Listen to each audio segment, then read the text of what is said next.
This program features live coverage of an African safari and may include animal kills and carcasses. Viewer discretion is advised. Good afternoon, everybody. You will not believe what we've just witnessed here. That wildebeest has just been killed, one of about 3,000 or 4,000 that came streaming across the Mara River. This is the Mara tribe. Ready.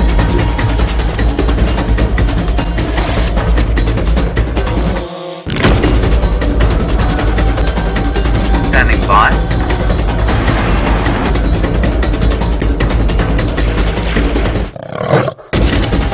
Five, 4, 3, 2, 1. You are live, you are live.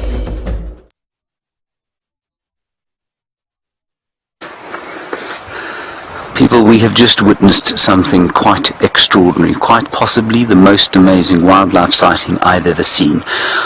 I'm going to speak in a slightly robotic fashion on account of the fact that my heartbeat is still at about 210 beats per minute. I'm still trying to calm down, and if I allow myself, I will become entirely tongue-tied by what I've just seen. 3,000 or 4,000 wildebeest came streaming across this river. They chose this crossing point because there are no crocodiles here. They came up onto the bank, and then suddenly, out of the grass, came this lioness, the one that's starting to feed now. She tried 3 or 4 times. She hit one wildebeest. It got away from her. And the very last fellow to come up out of the river, she grabbed, pinned it against that termite mound, grabbed it by the throat, and she throttled the life out of it. Then 2 more came out of the woodlands over there, and down towards here, and you can see not very enthusiastically feeding. That's because they eat all the time, these lions. At this time of the year, between the end of July and often the end of October, there are wildebeest and zebra and Thompson's gazelles and eland leaping to and fro across this river all the time. They're moving through the grasslands. Some of them die of natural causes, some of them are young and easy to kill, but basically these lions are eating every day. And so they're not tearing into it like perhaps you might be used to the Nkuhuma pride doing. Now we are completely live. In case you've just joined us, hashtag Safari Live or questions at WildEarthTV if you want to talk to us. Also on drive today, Jamie and Taylor down in the Sabi Sand of the iconic Kruger National Park in South Africa. An entirely different landscape, equally wonderful, very different, and they'll be explaining and showing you some of the regular characters that we have there. These two, not regular characters on Safari Live. We don't know who they are, we don't know where they've come from, and that is the great joy of exploring a new area here. We'll tell you a little bit about the lions and the plan for the day after we've appreciated what we've just witnessed.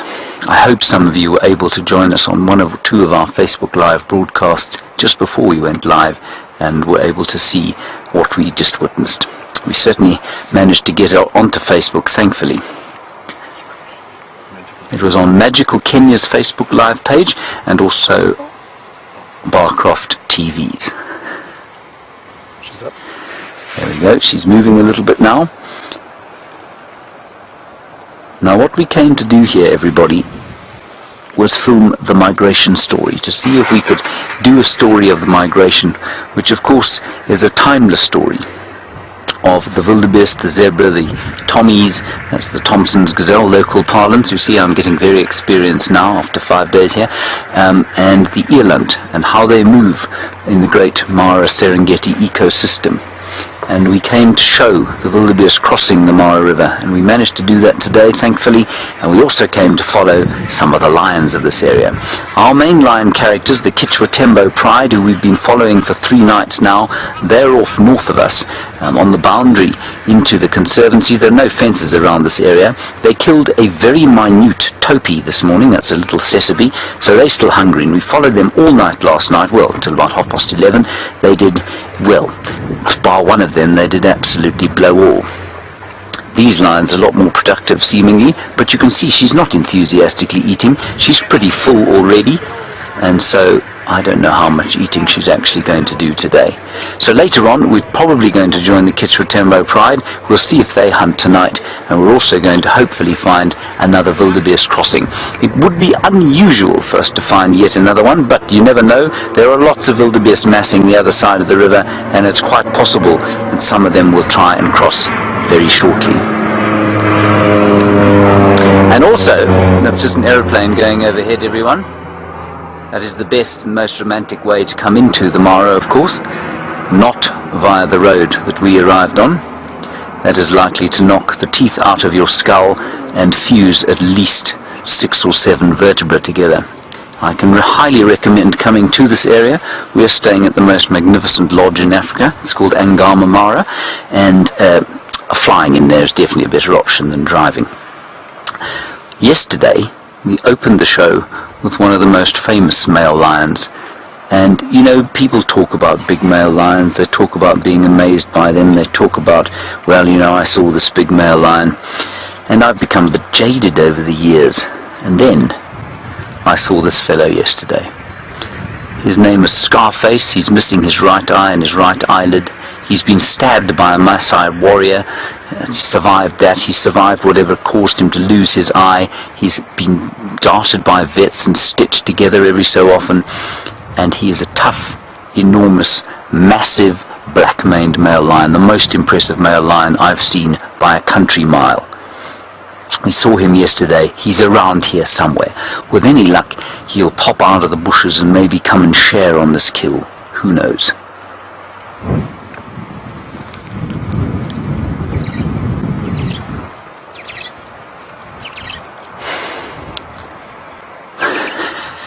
Chandra, there's a starling over there. Do you want... Every time I point at the bird, Chandra shakes his head because there's so much else going on here. I made him film a rufous-bellied heron as the wildebeest were crossing. He wasn't very pleased with me at all. Hello, Shamel. You say, what an incredible start to the drive. Shamel, yes, absolutely. But I got to tell you, this place, you just turn sideways and something more astounding will assail your eyes. Your senses will be so filled you'll be unable to cope with what you're seeing. And as I've now started to become cliched about, it's a spiritual experience being here. It really is. It's an ancient land. This is where not Homo sapiens, this is where our ancient ancestors first stood on 2 feet and walked across the plains to take advantage of the food that these lions now eat. And you really have to stand on the ground and inhale the air to appreciate the astounding magnificence of it. I'm going to look at that starling, Chandra. You don't have to. It looks like our Birchall starling, everybody. Now Chandra has to do it because I've explained it. It looks like our Birchall starling, but it's got a white eye. I don't know what it is. Many of you will be keeping a bird list of the birds that we see here. I'm just going to have a quick see if I can't find what it is. There we go. Gosh, there are about 70,000 starlings that you find here. I'm going to go with sharp-tailed. No, he's not a sharp-tailed. I'll keep looking. I will find him. Anybody else? Hashtag Safari Live, questions at WildEarthTV. If you know what he is, let us know. Could be a narrow-tailed starling, Chandra. No, it couldn't be. It looks like a Birchall's, absolutely. Unfortunately, it has a white eye. Thank you, Graham. Graham, of course, our resident ornithologist. It's called a Ruppel's long-tailed starling, is what it is. Ruppel's long-tailed starling. Dead wildebeest.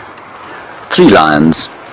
Over to the left, 47 vehicles, and beyond them, about 4,000 wildebeest have just streamed across this river. Nowhere in the Kruger have I ever seen lions kill an animal and then leave it. And that's because they are so full of food. It's not like this for them all year round, only between sort of July and the end of October. and often before the end of October. That's when the migration moves on back into the Serengeti of Tanzania. And Jean-Ray is now showing us some beefalo. Thank you, Jean-Ray. It's very kind of you to tear your eyes away from the lions.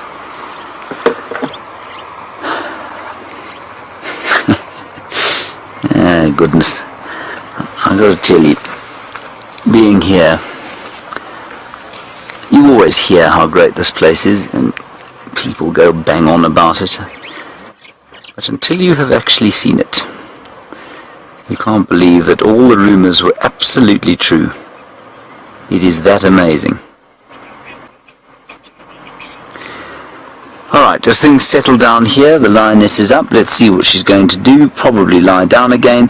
Let's head across to the ultimately elegant antelope, Jamie Patterson. She is stalking the plains of Djuma, Cheetah Plains in Arathusa. Let's find out what she's going to find you this afternoon.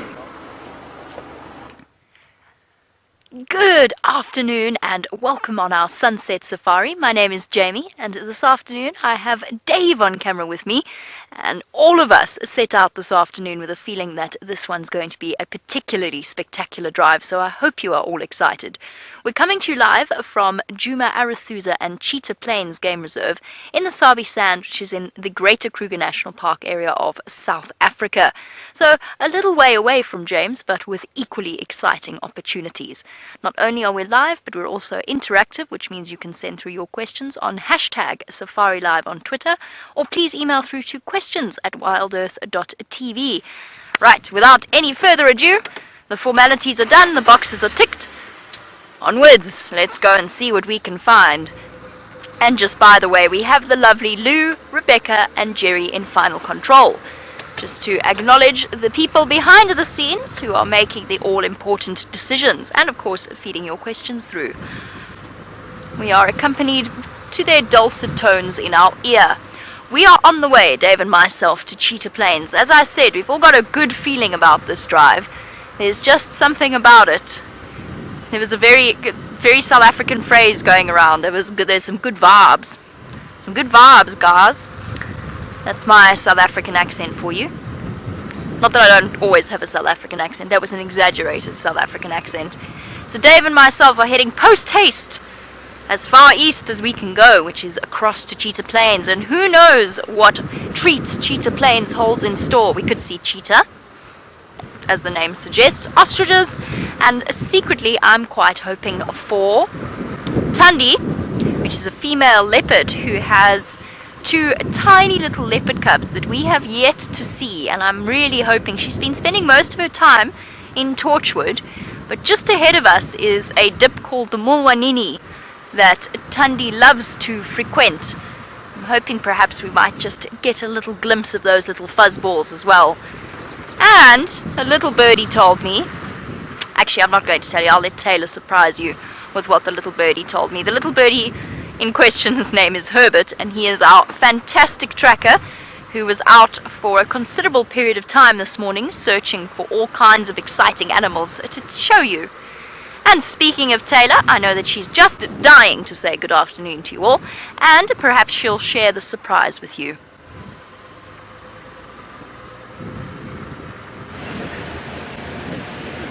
Good afternoon, all you wonderful people who are watching Safari Live. My name is Taylor, and on camera with me this afternoon we've got Zander, everybody. Give us a little wave. There he is. It is a real person. Right, so I know that Jamie's just said I've got a little surprise for you. Well, I do indeed, and hopefully we're going to get the bird whisper to me and let me know that perhaps the lions have come back across onto our property. So how exciting is that? I'm very excited. So we're slowly making our way there. We're not actually too far away now. We've just got a big maintenance vehicle that we need to challenge. They're very kind. They're pulling off for us this afternoon. Let me just squeeze on by.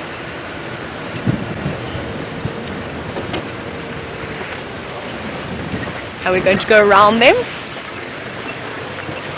And I have to say a big thank you to Herbert, everybody, who has spent quite a bit of the day helping us track and find some lions. It's been a few days now, I suppose, 2 days since we've seen the Nkahuma Pride. I can't wait to see them. I've almost forgotten what they look like. Sorry. Right. We just need to get in here, everybody, and hopefully it's not too thick for us to venture on through. It's very windy, as I'm sure you can hear, and it's very overcast too and cloudy. Right, while I try and figure out where the lions are, everybody, I think go back to James, who's in the Mara, and see how his exciting afternoon is going. Ambuga.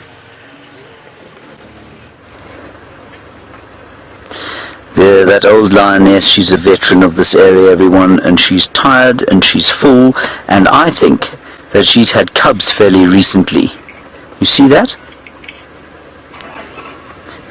I think she's had cubs recently. We're not going to hang around here for long. We can come back here and watch them feed. There's just so much to show you here. So what we're going to do is ooze along to the next crossing point, see if there isn't some action there, and we'll go from crossing point to crossing point, especially while all these vehicles are knocking about over here.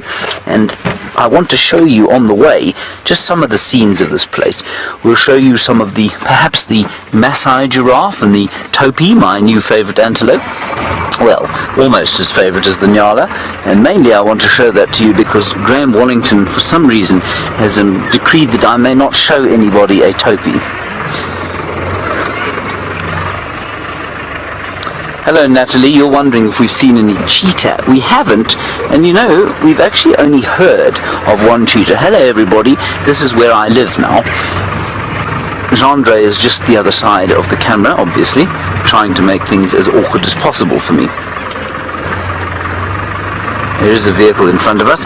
Natalie, a cheetah apparently are found in this area at various stages, but I've got to tell you, we haven't seen much evidence of them, and I'm not really sure why that's the case. I think there's just too much predator activity at the moment because of the migration being in town. And so there hasn't been a huge amount of cheetah activity. So many lions, so many hyenas about the place, and I think maybe the fact that we haven't seen the cheetah is because of that. Now, the lion story, just while we drive along, I want Jean-Andre to try, or I'm going to ask him nicely, to pan from side to side. It's going to be a little bit jerky, but I'm going to drive as smoothly as possible, just so that you can get a sight of this astounding landscape, as opposed to this astounding minibus going past us. There we are.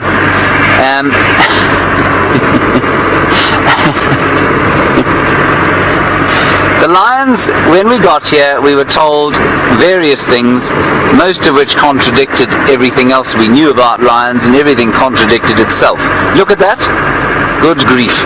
We're hoping not to have rain, but those clouds might dump on us a little bit later. What happened was, we have now come to realize that this pride of lions and the lion dynamics here are pretty fluid. And the reason they are fluid is quite possibly because of the migration into this area. We've been following the Kichwatembo Pride, which turns out so far is 5 lionesses, 2 young males. They were dominated for a while by the great male lion Scarface, he of the missing eye, and we managed to see him yesterday. Then, a number, they're the wildebeest that have crossed the river, those are the same ones that came across. One of their number currently residing in the jaws of a lioness. And what was I saying? Oh yes, so the Kichwatembo Pride, Scarface and his brother, whose name is Marana, they were looking after this place. And then 2 blonde males came in from somewhere. We've heard various reports. They came in off the escarpment. They came in from the Marsh Pride, that they could in fact be related to Scarface. And they've been known as the Marsh Coalition of Male Lions. Well, whether or not that's who they are, we don't know. They came in, Scarface was ousted, they usurped his throne, but strangely Marana stayed in the area. And he has been sort of almost forming a coalition with the usurpers. And interestingly, while we watched the usurpers calling the other night in the presence of one of the Kichwa Pride females, he was stumm. He didn't say a word. He didn't roar at all. And so the story of the lions is being unfolding as we've been here. And so we really have arrived at the most perfect time. Now, if that ain't one of the most quintessential African scenes you've ever seen in all your days, I don't know what is. Gosh, it's amazing. And I'm just going to stop here quickly and ask Jean-André to go onto that vulture there. I think it's just a bog standard issue white-backed, everyone, but I'm rather hoping it might be a Rupels. Oh gosh, Jean-André, tell me I haven't lost the binoculars. Oh, this is not good, everyone. Oh, it's okay, I've got them. Oh, goodness. Let's have a look at the binos. It is a white-backed, I think. Not a Rupels. A Rupels is greyer than that and has a yellow tip to the beak. And, oh, yeah, that's not a Rupels. We don't find the Rupels in southern Africa. You can, apparently. Sometimes, but we don't find them at Djuma. Alright, let's carry on from here. Very nice, thank you, Jean-André. Now, also, just across the river there, just across the way from where you're looking, you are looking in the right direction, there are many wildebeest there, probably about 3,000 or 4,000, and some of them seem to be heading down towards the river. So we're going to go down to the crossing there and see what's happening, and hopefully be able to share with you what we saw earlier, this great mass of wildebeest left and right of the road, coming across the Mara River. They picked that crossing because there were no crocodiles there. They swam. It was a very nice swim for them. I think it looked very, very pleasant indeed. But then there was a lion waiting the other side. And unfortunately, one of their number got whacked, as it were.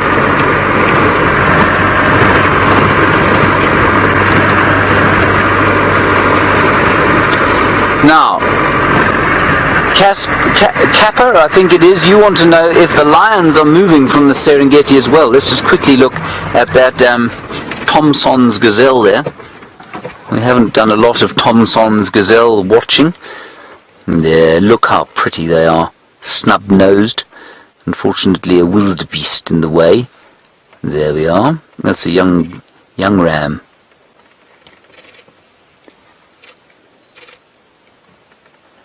How cool is that? So cool. Anyway, Kappa, you want to know if the lions move with the wildebeest. Well, one of the reasons that things are so fluid at the moment is that, yes, there are some lions that do move with the wildebeest. Apparently, they get a number of nomads that come along and move with the wildebeest, and that, of course, means that it throws lion dynamics into complete disarray. We've seen two young males, very clearly nomadic, in this area while we've been here, and we're pretty sure that they've come in on the back end of the herds of wildebeest and zebra that have come into the area. Now, I think we're going to skip this particular crossing that we've just gone past, simply because I don't see any wildebeest massing there, and we've just chatted to one of the guides from Angama Mara, which was where we're staying, and she said she has never seen a wildebeest cross at that particular point. So let's see if we... you see, this is what's going to happen. I'm going to get so distracted. Look at the impala there, Jean-André. Now that's an impala, obviously, you all know that. Look at the size of his horns.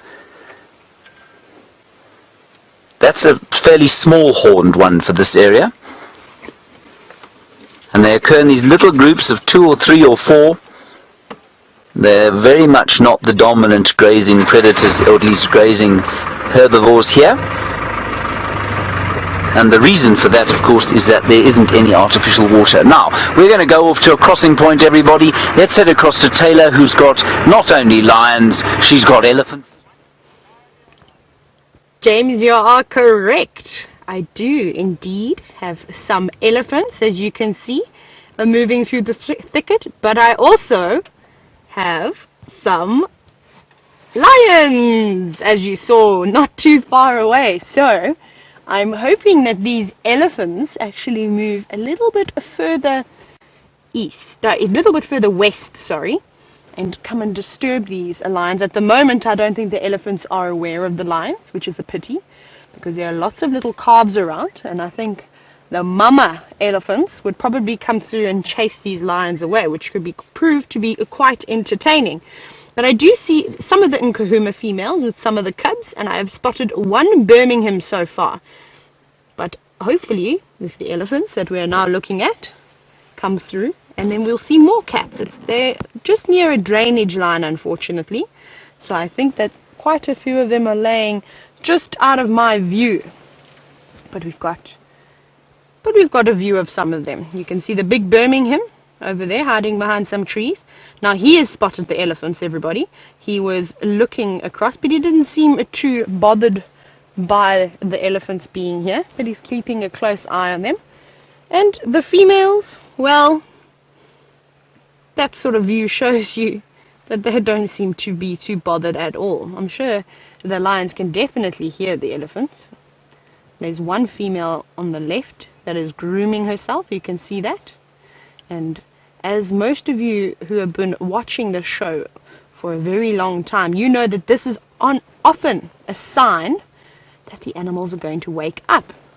So I hope that that's the case. Though that lion, there we go, there's one of the little cubs. Hello, one of the older cubs, it seems. Are they also grooming away? Yes. Grooming either a mom or an aunt or older sister.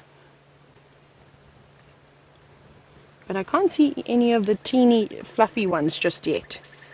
I can only see 3 females, female lionesses. Oh no, I think I can see 4. So I just can't see one of them. We're only missing one female from the Nkahuma pride. And this is the resident pride that we see on Djuma Private Game Reserve. And if you've just tuned in, we are on a live safari. We are situated in the Sabi Sands of South Africa.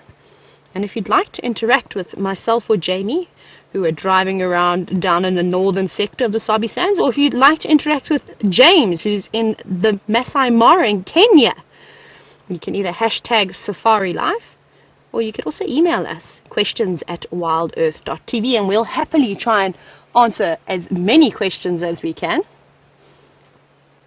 But now we're watching my favorite thing, flat cats.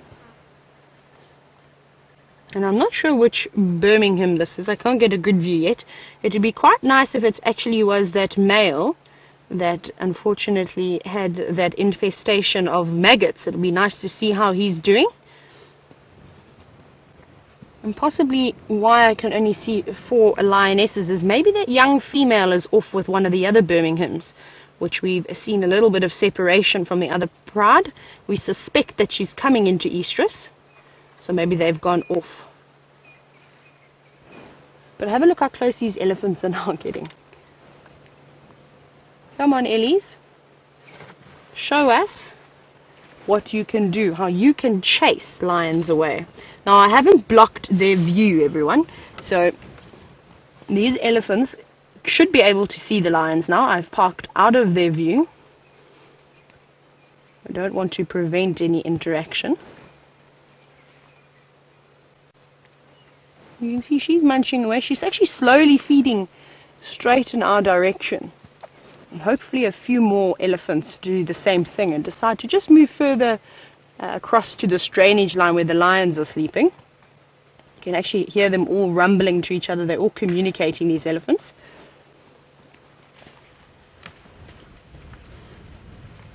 It's nice and sheltered at the moment. We don't have the howling wind. That's a good spot for an elephant. It's a good spot for a lion. But with us being sheltered, there's not much wind moving through here, and it is concealing the scent of the lions. Let's see what's going to happen next. Now, if these elephants do pick up on these lions, I'm going to have to move back a little bit because it is quite dense in here, and I don't want to get trapped in a frenzy. But I will also try and keep a good view that all of you can see.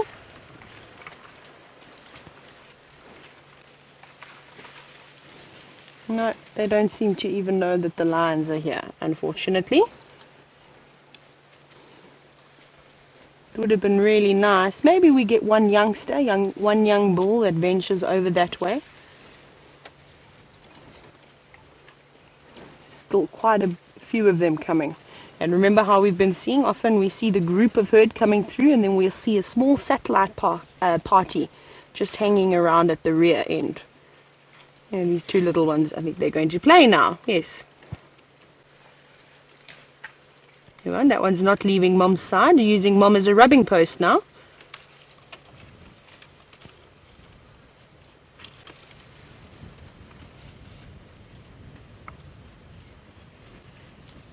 And everybody's still on the bark. This grass is growing very quickly though. Lots of lovely blades of green grass coming through here.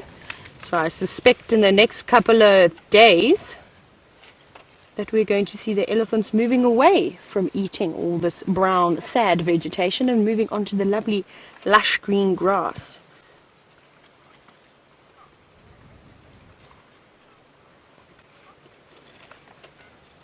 Now, speaking about there not being too much wind in this area, we're very sheltered by all these trees.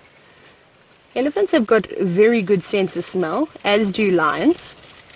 So Scott wants to know, at what distance will the elephants be able to pick up on the scent of the lions? Now, I reckon if they're downwind of the lions, from a few hundred meters, they would be able to pick up that scent. But the wind is not moving too much. You can see a few leaves rustling away on those guarri trees, but it's not I don't think, unfortunately, blowing in the elephant's direction. I think the lions are downwind of the ellies, which is good for the lions. You can see how that male is now sat up, just observing. They obviously moved in quite closely, but he's blending in quite well.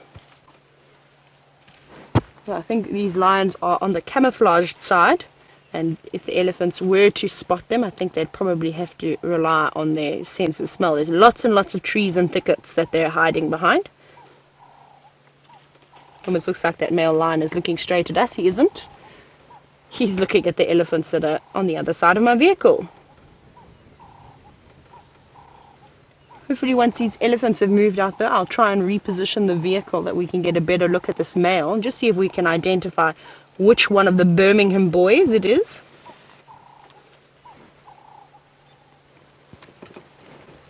It's actually starting to warm up now. Oh, hello little ones.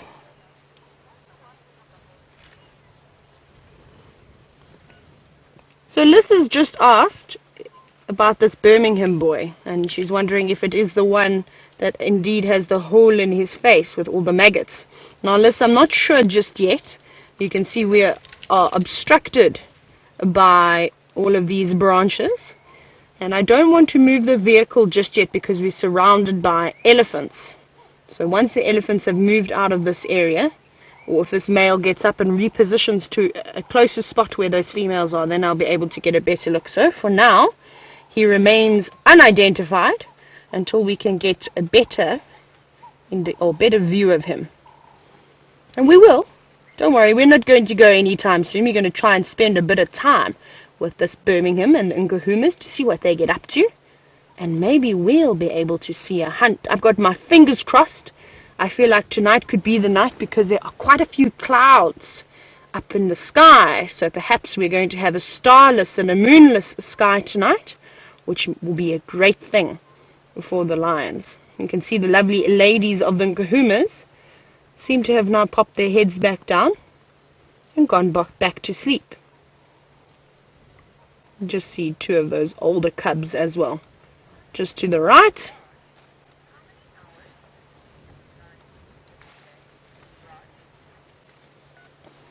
Fast asleep, panting quite heavily. I think they've still got full bellies from that buffalo.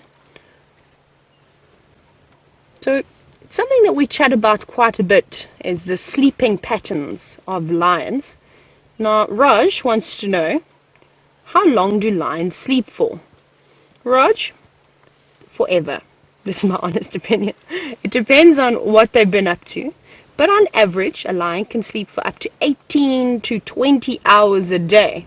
Now, it's not because they are lazy. It's because they need to conserve as much energy as they can in order to potentially try and hunt something. So these two, hunting and sleeping, sort of go side by side, because if you don't have enough energy to hunt, enough sleep, then how can you get up and take down a big buffalo? And also the fact that these lions are opportunistic feeders. So they will try and catch something at any given opportunity. Oh, there we've got a better view of this male lion's face, and it does not look like it is the male that has a hole in his face. So I wonder where he's gone. There we go, everybody. So it's not who I thought. It's one of the other Birmingham males. So when these lions are just laying here like this, I mean, it doesn't look very hopeful. It looks like they're just going to sleep. But now imagine if it wasn't a herd of elephants that were just catching their attention occasionally. Imagine it was a herd of buffalo or a herd of kudu coming through this thicket. The behavior of these lions would have been completely different. As they're sitting here sleeping, there would have been an opportunity that has arrived for them to potentially try and take down one of these, either a kudu or a buffalo. And that's why I say that they're opportunistic. So sometimes they do just lounge around and conserve energy, and if something comes about, well, then they may try and catch it. They're not very good hunters. They're only successful out of every 10 hunts they possibly catch something about 3 times. So not the most successful hunters. But they do try. Lions are very persistent, and the Nkuhumas have proven to be quite successful. Almost every night that they go out and make an attempt, they've come down with a buffalo or a kudu or something. But since I've been here, they have been snatching up all the buffalo. Whether it's the drought that's weakened the buffalo and the Nkuhumas have just got lucky, I'm not sure. But it's definitely working. Something is working in their favor at the moment.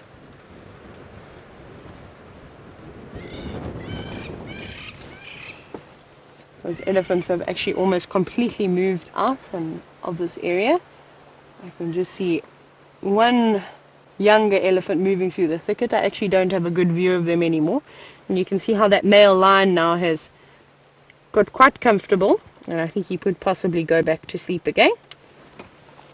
What I'm going to do though is I'm going to move forward for you so we can get a better view of this male.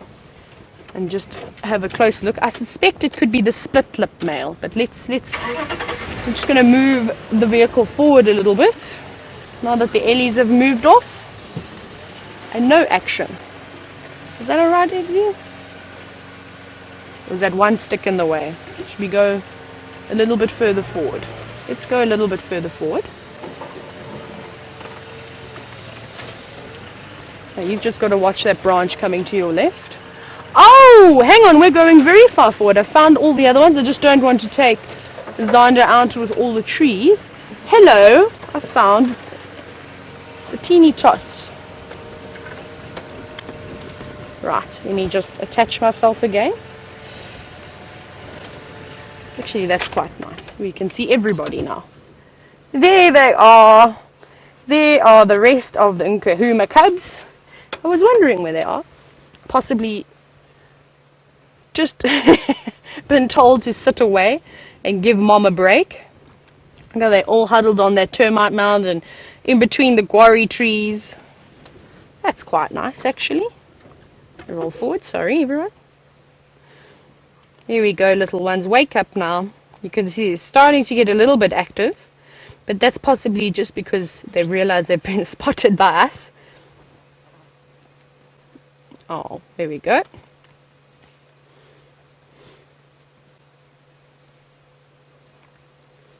It's very precious seeing all those little ones bundled on top of each other like that. It's quite funny how all the youngest of the lion cubs have decided to all stick together, and the older ones have sort of had given the nod to say, yes, you can now sleep with the adults. You don't have to be put in the corner where the other ones will stay. Oh, that one's got an itch. What's stinging you? What's biting you, Fluffy? No. Yes, now roll down the termite mound. That'll be a quick way to wake you up. That's good. I think we just got here at the perfect time, everybody.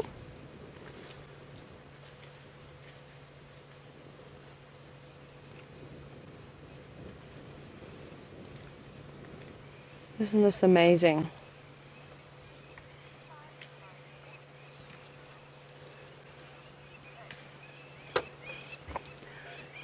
So I've just been sitting quietly, everybody, just taking a moment to appreciate the lion cubs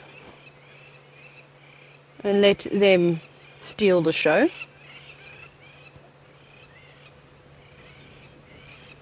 Hopefully they look like they're waking up quite nicely, don't they? Right, everyone, while we wait for the lion cubs to wake up and irritate Mom, let's go back to the Mara with James.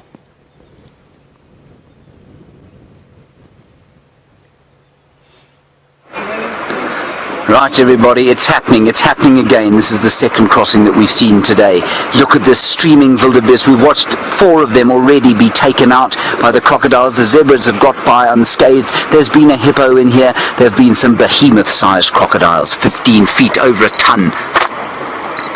And they're still streaming down over the plains, everyone. They're still streaming from the north into the water. This is the Mara River. This is why we came here. This is the greatest story of the migration. This might be the greatest story of natural history on planet Earth. Now, yesterday we were asked where's the best place to be if you want to cross a river, in the middle of the herd, behind, or in front. I said I thought in the middle. I'm now taking that back. I think behind's a much better idea because the crocodiles are now tired, they've all caught what they want to eat, and these guys are being crossing completely unhindered. That's not to say that one of these great dinosaurs of the deep is not going to emerge shortly and smash one of them.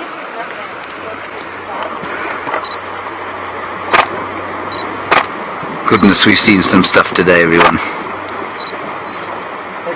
I don't even know where to look. I'm going to be absolutely exhausted by the time tonight comes along if it carries on at this rate. Thousands of wildebeest. The last one seemed to be coming down now from the other side. Isn't this amazing? I'd love to hear your thoughts on this. I'd love to hear how this makes you feel, because to stand here and witness this spectacle firsthand has been utterly profound. It's sights like this that drew so many of us while we were watching documentaries as kids or adults, that drew us to a love of nature, that drew us to a fascination of natural history. And here we stand watching it firsthand and live. Yeah, Darlene in New Hampshire, what a very, very brilliant comment you've made. You've said watching them fills you with the same sense of urgency and fear that they must be feeling as they come across here. The same sense of should we go, shouldn't we go? Absolutely it does. And I got to tell you, it was very sad watching a few of them being pulled under the water by these 15-foot crocodiles. And as Graham said to me one day, he said, you know, a lion hunt is quite difficult to watch sometimes because you want the buffalo or the wildebeest to live, but you're also rooting for the lion. And so it can sort of tear you. Everyone seems to consider the wildebeest, at least the crocodile, the ultimate villain. And so it's always it's an easy decision. You want the wildebeest to kick away from the crocodile. And many of them did. Most of them did. Now what I'm going to do as this last one comes out of the water is just reverse back, and I'm going to try and show you how many of them have come out of the water. And we've just got to do this before everyone else moves, otherwise we'll have something of an accident, because there are many, many, many, many, many people here trying to share in this spectacle. Are you right there, Jean-Andre? Right, sir. Tell me in one word how you feel. Jean-Andre feels speechless, everybody. That is a very good state of affairs. I wish we saw crossings more often.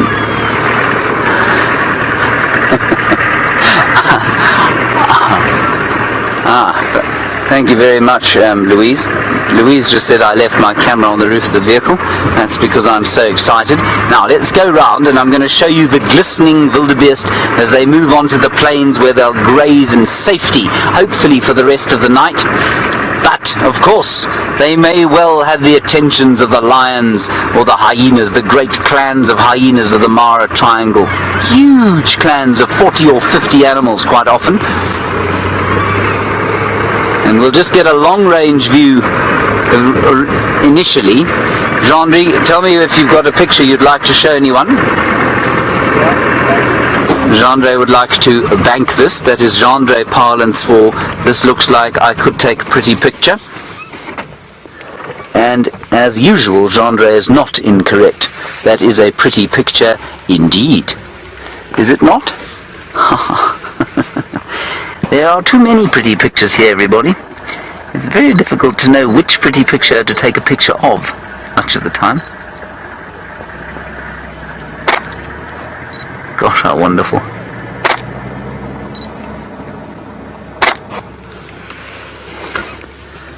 This camera is basically on fire. Look at that lone tree sitting there in the plain. This is precious, people. This is precious, precious time we have here.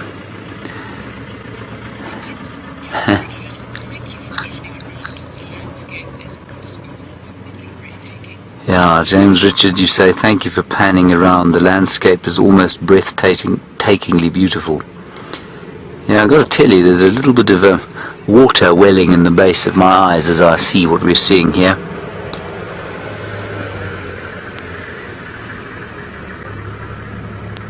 Whew.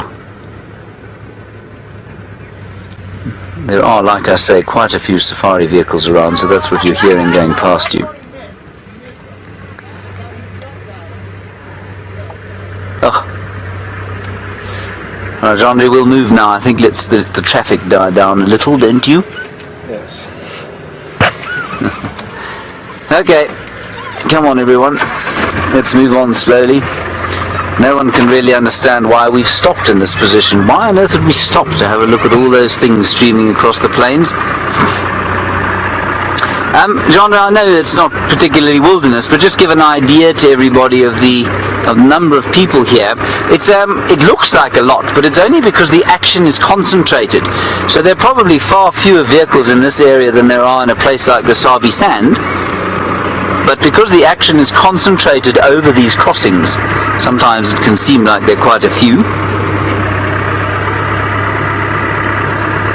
But the landscape is beyond speech. Alright, we're going to try and find you another great vista, perhaps some more action. While we do that, let's head across to Jamil Patterson and find out how her little Steenbokkie is doing.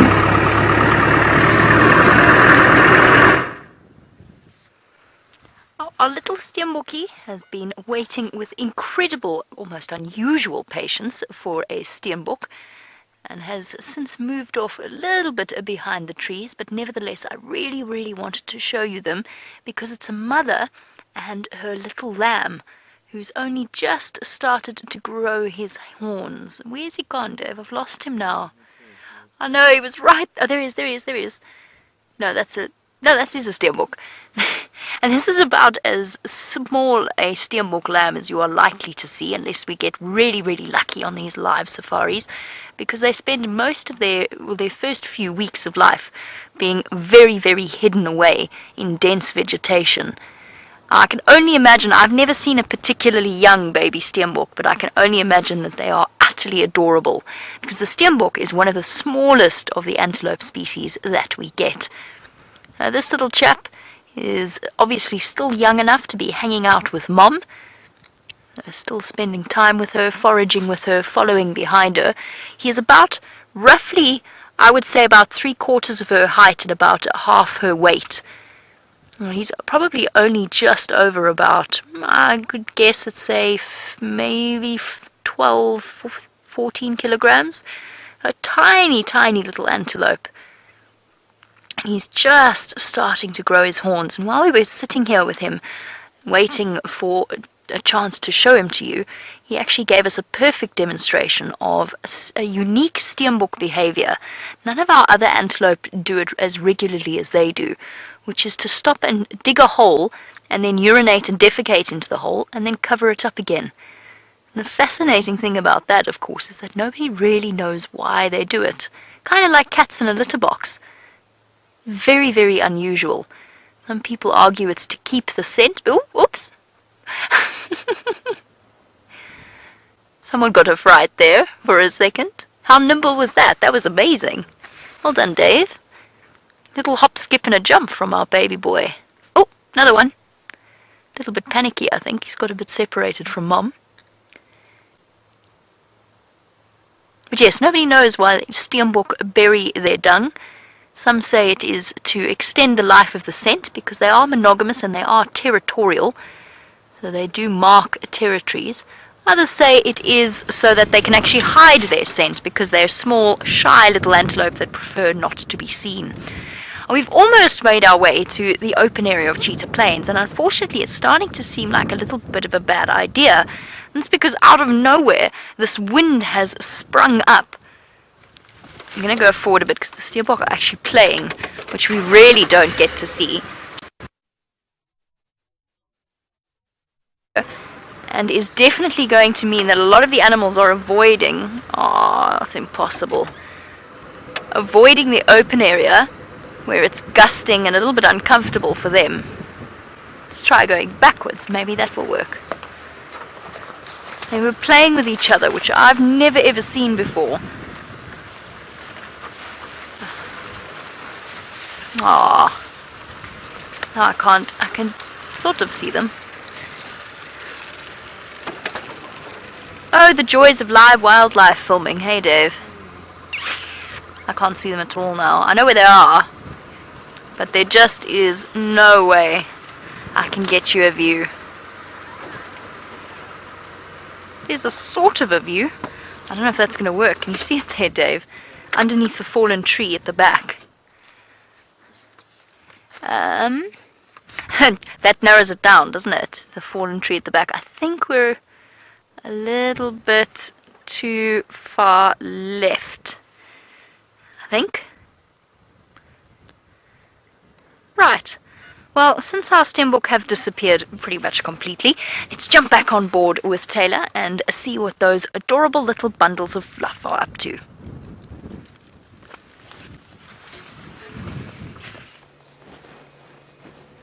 Our bundles of fluff, everybody, are hiding away some trees. So I just wanted to come back to our big Birmingham over here. And I must say thank you so much to the viewers for sending through some ID kits of the Birmingham boys. They are coming in very handy. And then I've managed to identify that this is Birmingham boy number 3, because he has a notch out of his right ear. You can't see it now because he's laying down on it. Sort of like a half moon shape, I suppose you could call it. Now he's flopped back down. And I can't remember if this was the Birmingham that was showing so much interest in the female, that young female lioness a few mornings ago. But I suspect it was the one with the split lip that was on that kill. This one seems very placid. But let's see if we can get a better view of these cubs now.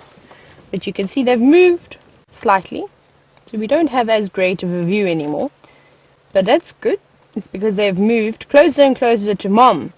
And hopefully, and normally what they will do, is once they start to wake up, he's going to do an attempted yawn. They're going to go up and perhaps harass Mom for a little drink. But they look like they're now, yes, someone maybe heard me. That's the idea, everybody, and that's what we're all hoping for. But the lionesses are still fast asleep. You can see this one has gone straight back into dreamland. Just a little tail swirling. And have a look, and you see how that black tip on this lion's tail is just starting to develop. Now normally at around 5 months old, that fluffy hair will be quite prominent on the tail. They aren't born with that black hair on the tip, everybody. That's another way that you can try and guess the age of a lion. Fast asleep. Maybe we should see if we can reposition. I think I'm going to try and move the vehicle forward, everybody. Just a little bit. And hopefully we'll be able to get a better view of these lions. It's quite thick here though, but I suspect we could get a gap. Eggsy, how's that? Good. There we go. That's a little bit better. Oh, here we go. We've actually got one of the females who's just stood up, just to the right. You can just see her there through the thicket. I'm going to roll a little bit further. Hang on, I'm going to go a bit further forward, everybody. Just an inch. Just so that there's a nice little gap there, I think. Now, Zander can... You can see Mom's popped her leg straight up. And now the little cubs are coming to have a drink. Now they're going to fight over the best teat to see which one has got more milk. We are live, everybody. I'd love to hear from you how amazing you think this is, or if you have any questions for me. And you're welcome to either hashtag Safari Live on Twitter, or you can send us an email, questions@WildEarth.tv. And I look forward to trying to answer some of your questions. Remember, there's no such thing as stupid questions either, so ask away. Everybody has to learn as we go on. Here we go. This one's also coming through. There we go. Yeah, Mom's going to have to raise her leg a little bit as she's just done. Now they're fighting. Oh no, Mom's not having any of that. Look at her. Be gentle. No. Maybe that's not even her cub. Now they will allo-suckle. So when I say allo-suckle, it means that a number of different cubs from the pride, it doesn't necessarily have to be this females, will come through and suckle off any of the females. They do, however, show preference to their own cubs. But when you get a big cat piling onto one female, which I have seen every now and then, it's quite entertaining, and I think Mom can't differentiate between who's hers and whose isn't.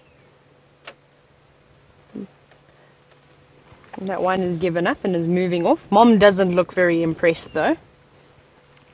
So I think they're going to the next female to try and harass her and see if they can get something to drink.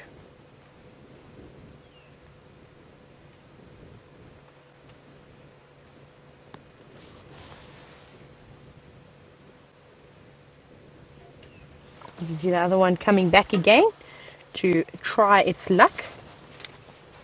Now, Nathan wants to know how old these cubs are. I have the ages here in my book. I just want to confirm and give you proper exact dates. Where is my lion page? It's very important to keep a notebook with you, everybody. Even if you're just watching the show, it's quite interesting to try and learn. And I think it's almost impossible to try and get your brain to remember everything. So the oldest set of cubs that we had, that we saw earlier when we first found them in Kahumas, they were born in May. So they're almost 5 months old now. And then the second set of cubs, so the second oldest ones, the ones we were just looking at now that were fighting to suckle, they're a little bit older. They were born a month later. Almost exactly a month later, I believe. But they were about 4 months old. And then the last tiny tots, who are known as the teddy bears, they were born in July. So they're not too old. They're probably coming up on 3 months very soon. There we go. Trying to show Mom some affection. I love you very much. I'll give you cuddles and kisses if you can give me some milk, please. Mom is still not having any of it, though. And this set over here, the one... Listen, can you hear? I'm going to sit very quietly. I want you to see if you can hear this cub is crying. Sort of complaining for milk. So come back, do that again. Oh, I think it could have been a little bit too far away from you.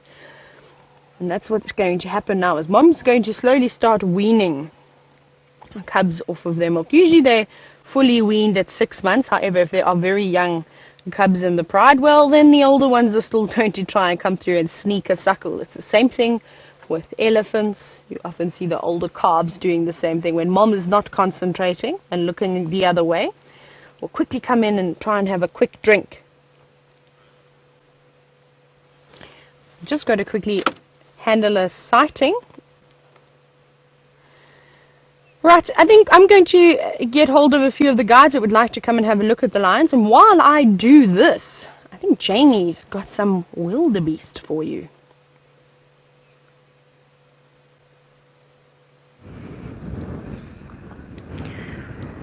Wait for it, wait for it.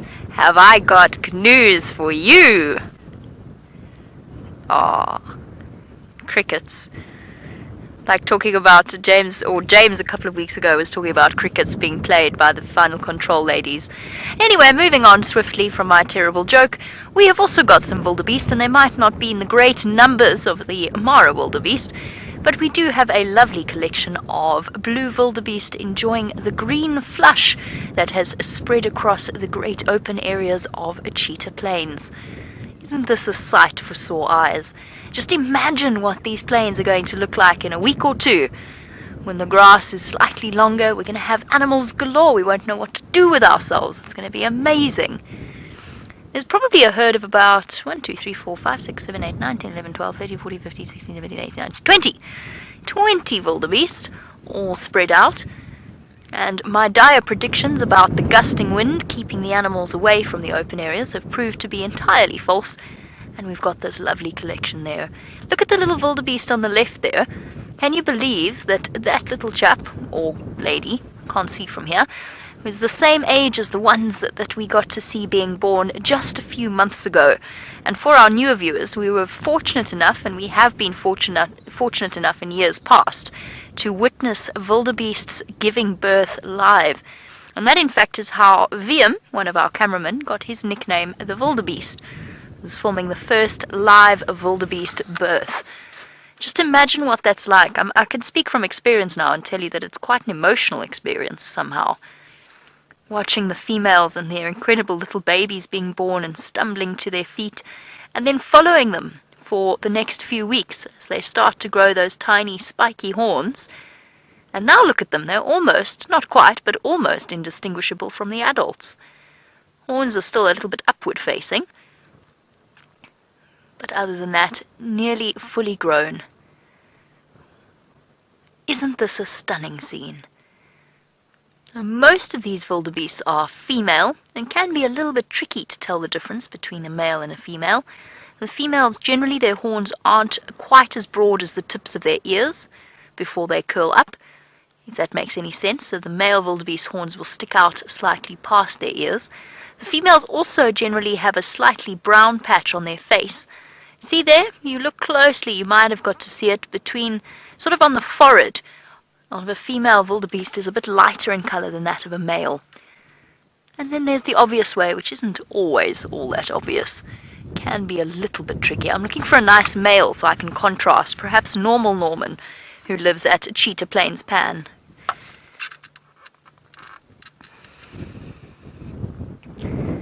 Snuffling away. Imagine how happy they are.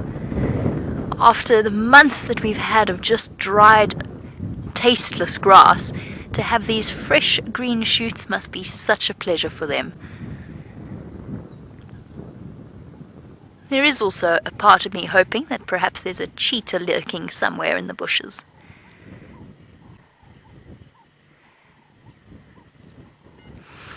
The joyous thing about today in particular is that for some reason my radio comms have gone a little bit crackly.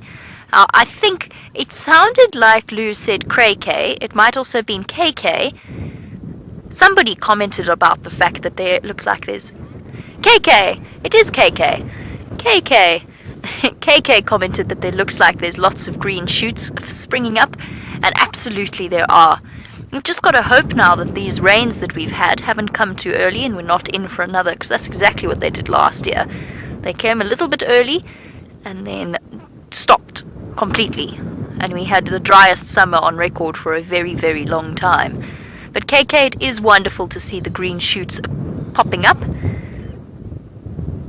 and I'm sure the animals are exceptionally grateful. And apparently it's going to rain again. What day does it say? Friday. It's meant to rain on Sunday, I believe. Well, there's a good chance of it raining on Sunday. Look at all the little ones gathering together there, following behind one of the females. I enjoy watching wildebeest. I find them highly entertaining. Every now and again they get it into their heads to have a fun game and chase each other around.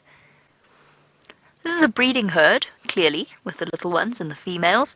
And what they will do is they will rotate around the territories of the males. So the breeding herds are not particularly territorial.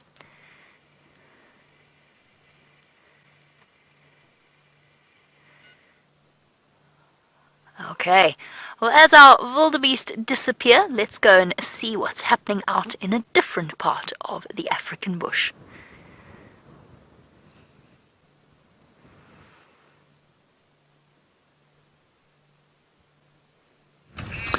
There is one wildebeest, everybody, but it is not alone. It seems to be an extremely brave, extremely stupid, or extremely cross wildebeest. It is sitting there staring down the greater population of crocodiles of the Mara Triangle. They are staring at it, it is staring at them. There is, as they say, a Mexican standoff going on here. Whether that wildebeest wishes to come this side, whether he is trying to intimidate them with his nice white beard or curved horns, one cannot say. But what we can say is that this situation is odd. He is lying there on the beach, all alone, staring at, 25 crocodiles over there?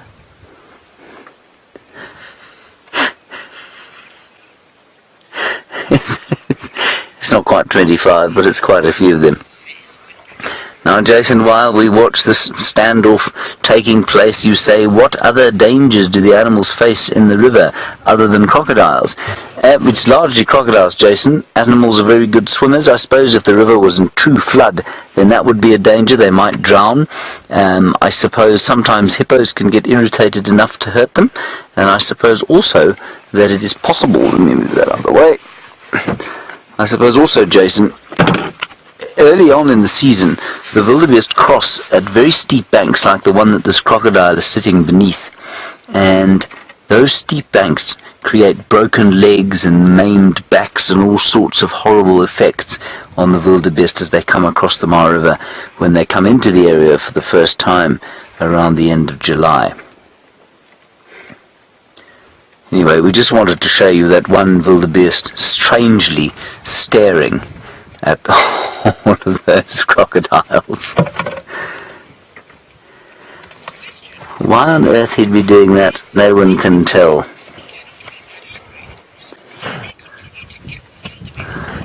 Well, Dorothy, you say it seems that the wildebeest couldn't possibly be that hungry. Why do they continue to kill? Why is it that they must keep killing? Dorothy, you also want to know how often they eat. With a reptile specifically, Dorothy, sorry, it's the crocodiles, not the wildebeest, thank you, Louise. With reptiles like crocodiles, remember they're cold-blooded or poikilothermic, which means that their metabolisms are generally pretty slow. They don't have to generate body heat to stay warm via their metabolism. They must generate body heat through the sun.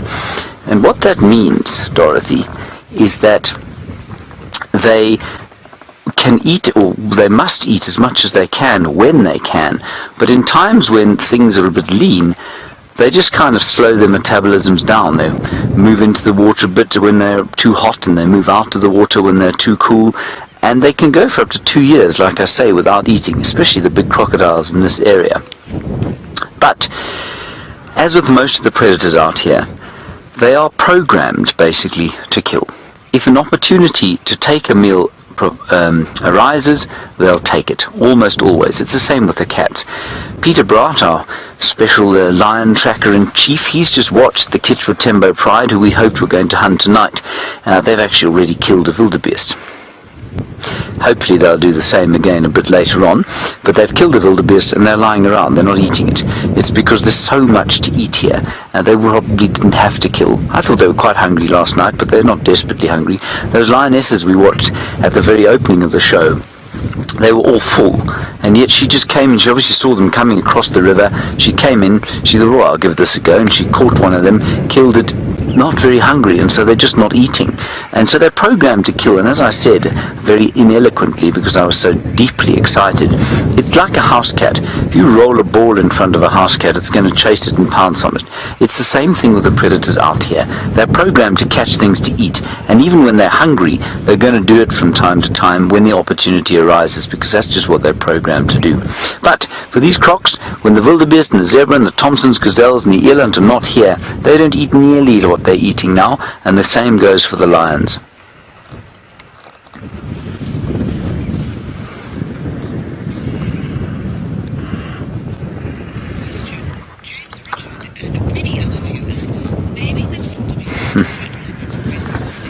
Well, James, Richard, and many other viewers, you have all come to the conclusion that this wildebeest is probably injured and that's why he's not moving away. I think it's quite possible. He may well have been injured by these crocodiles in the water, managed to get out to where he is now, and maybe he's sitting there in a state of injury. That is entirely possible, guys. We just think it's quite an amusing sort of standoff that's going on here. Let's try and see. I'll get my binoculars out and see if I can't see. There are some hippo floundering around over there. He doesn't look to be injured. He might just be chewing the cud. He may have just been too nervous to cross earlier, and that's entirely possible. I'll tell you why I don't think he's injured, and I don't think that he went into the water there and came out, unless he went into the water around where we are now and floated around there, because this current here is quite strong for them. They do tend to move a little bit with the current. I think that he wouldn't have gone in there and then sort of come out again. Maybe he went in somewhere around here, got caught or got scared and came out and then lay down to chew the cud where he is now. Now those crocs took a few steps closer towards him, and they might be thinking about trying to press home an advantage, but they won't hunt on the earth unless they're very sure that he's injured. Simon, you want to know, if we were to try and swim across this river, what would the odds of survival be? Simon, I would say the odds of survival of swimming across this river right now, with all the crocs on the bank, 50-50. With all of them in the water, I'd give you a 1 in 30 chance of getting across the river unscathed. They move very fast, they move very stealthily, and most of the time when they're in the water, you can't even see that they're there. Gosh, what an afternoon we're having.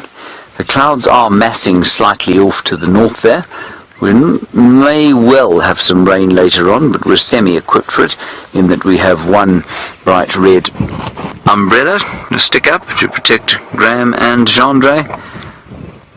Mercifully, we had very little rain yesterday. And so, although we were very well prepared, we didn't have too much rain. Right, Taylor has got a little version of what we're hoping to see later this evening.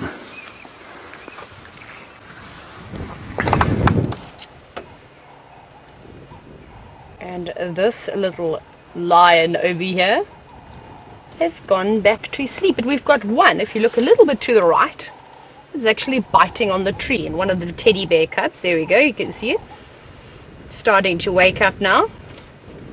Oh, got something in between my padding. Going to bite and try and lick it out.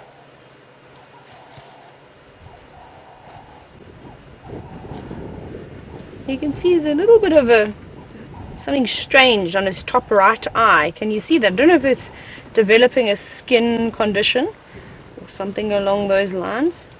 You can see there a little bit of hair missing. But it's been quite itchy as well. It hasn't really stopped licking and scratching itself. But I don't think it's anything too serious or anything to worry about. Look at this. Oh, these are going to make for amazing screenshots, everybody. Oh wow. Isn't that amazing? Now you can see look at the little claws coming out as well. Now normally you don't get to see a lion's claws unless it's either sharpening them on a tree or perhaps holding onto the hide of a buffalo. And the reason for that is they need to keep them nice and sharp. So they retract them and they keep them hidden away. Unlike something like a cheetah and wild dogs and hyenas, which actually have their claws out all the time. And the reason that they have their claws out all the time is that they need to use them to try and help them sort of for traction when they're running around. So that's quite important. But for a lion, they don't need it. Isn't that amazing? What a beautiful shot, everybody. I hope I'm going to see lots of screen grabs a little bit later. This one's actually woken up and got a bit of a personality now. And there's one cub running around on the right that is terribly upset with all the females, as none of them want to let it suckle. And it's just been going from one lioness to another and letting out distress calls saying, please give me some milk. There we go, going to try again.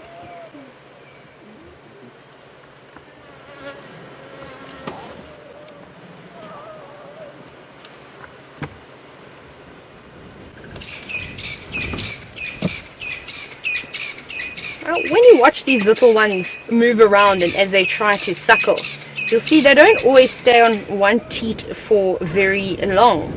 They are often fighting as to who is going to get the best one. And Lisa from New York wants to know, do each of the mother's mammary glands produce the same amount of milk? Now, it's the same with humans. I think one will produce a little bit more, and also if the cubs are constantly suckling on the same teat, I think they're going to drink all that milk. So no, I think at various times, at various stages, there's different amounts of milk in the mom's teats. And you can see this female is not having any of it. She does not want this cub at all to suckle, and she's been quite persistent. She's said from the get-go, since we got here, no, I'm not interested in you suckling. There we go, you see? Now dive straight in and almost laying on top of that other cub, as to say, move off, give me the best teat. There we go, kneading and trying to... Obviously that teat didn't have very much milk because it didn't suckle for very long. We can try again. Oh, not very happy, this cub.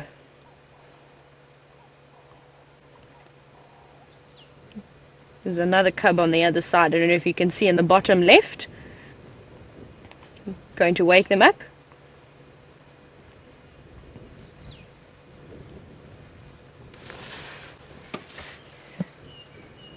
So something that we're asked quite frequently, and something we look out for is, and so obviously we've got cubs of various ages here, and with the oldest set of cubs almost reaching 5 months now, they're soon going to start to be weaned, and it's going to be quite interesting to see what happens. Sorry, I'm struggling to hear the name of the viewer who's asking. Debbie! Sorry, Debbie from Vancouver. I kept giving the last few letters of your name cut off.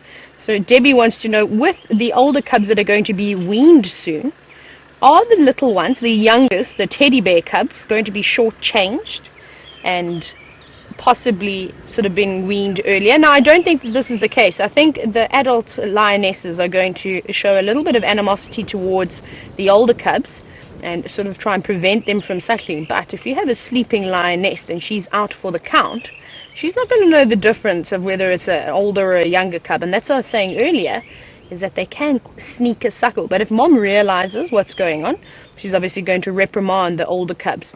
So the mom of the youngest cubs is going to continue producing milk, and the other females will hopefully be a little bit more reluctant to letting them all allo-suckle, and then they should stop producing milk. As you can see, this little one is hungry, even though it's got a full belly.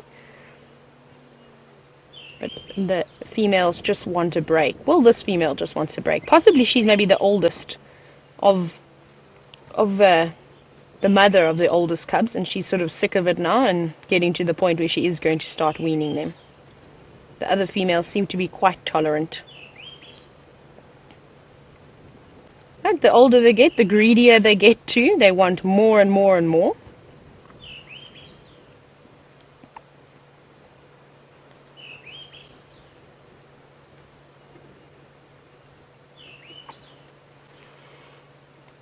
Now, something that we're all hoping is going to happen this evening is we hope that the Nkuhumas and this one Birmingham are going to go off and look for something to eat, something like a buffalo.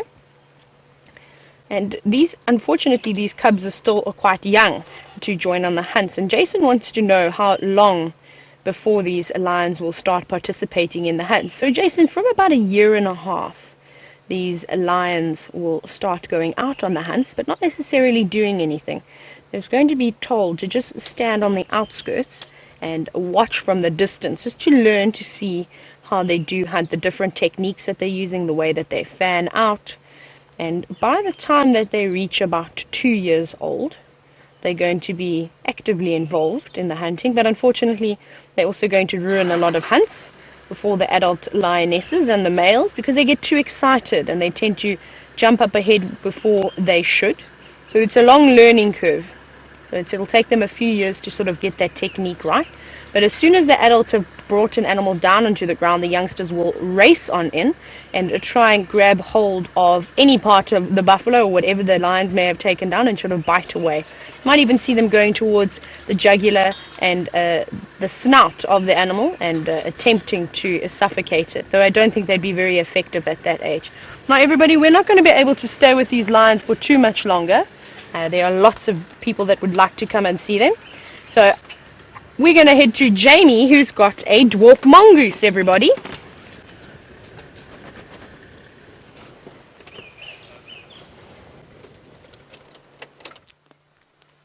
From the biggest mammalian predator to the smallest, actually, we've got a trio of dwarf mongooses sheltering from the wind in their little termite mound burrow, giving us a lovely opportunity to just watch them going about their afternoon grooming session.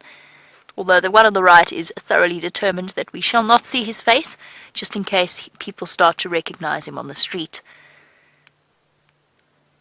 Come on, little one. You can poke your heads out. What's fascinating about this, I'm not sure if it's a small family or if they've just become split up, but there's only 3 of them. Usually when we sit at a dwarf mongoose family, we see quite a few of them barreling about. They are social creatures. They live in small family groups. There's usually about between 8 and 10 individuals. In this case, I only see 3. It could be a start-up dwarf mongoose family. That does occasionally happen.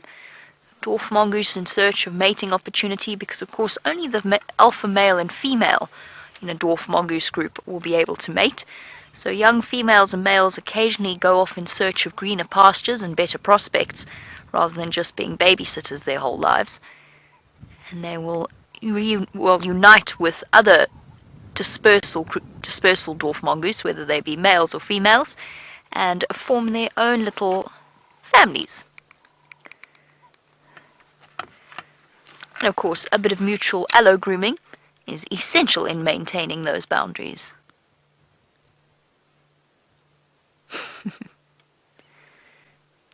Cute, man. I wonder if the one on the left feels left out. Do you think it does, Dave? I think so. There's an expression on its face as if to say, this is what I have to put up with all of the time.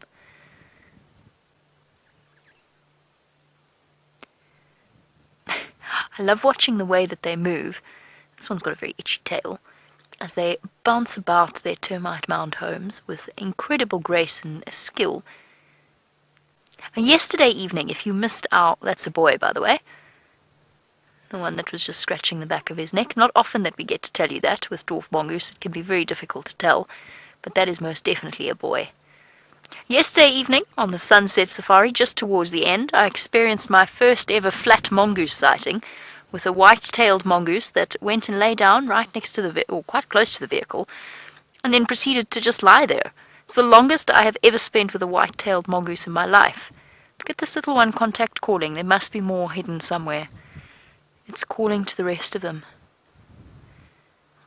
I'm not sure if you can hear it because of the wind, but it's going beep.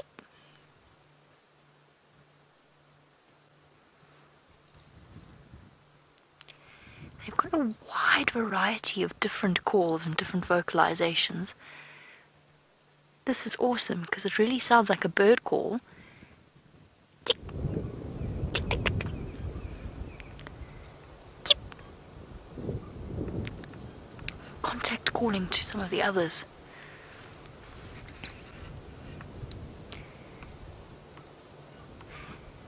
Now, Arthur, you want to know how often the male will do a perimeter check. Now, just by the way, this could well be the alpha male. The fact that he's contact calling to other mongoose, there's a chance because the alpha male often takes on the role of the guardian of the rest of the group.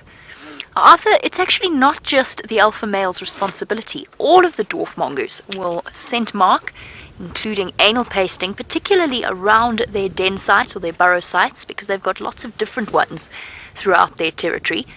So the whole group takes responsibility, and it's not so much that they patrol in the same way our leopards or our lions or perhaps cheetah do.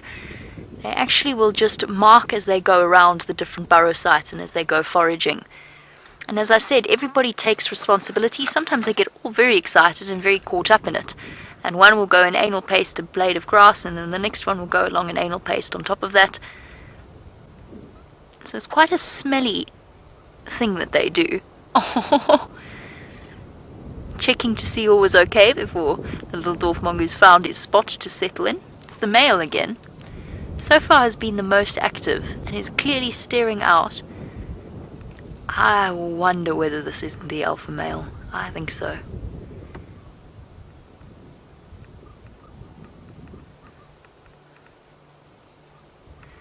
Joined by a second dwarf mongoose.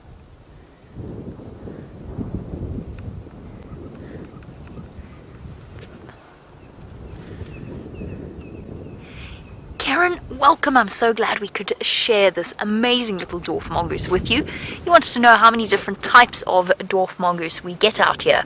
There's lots. Where we are at the moment, there are about 4 that we see.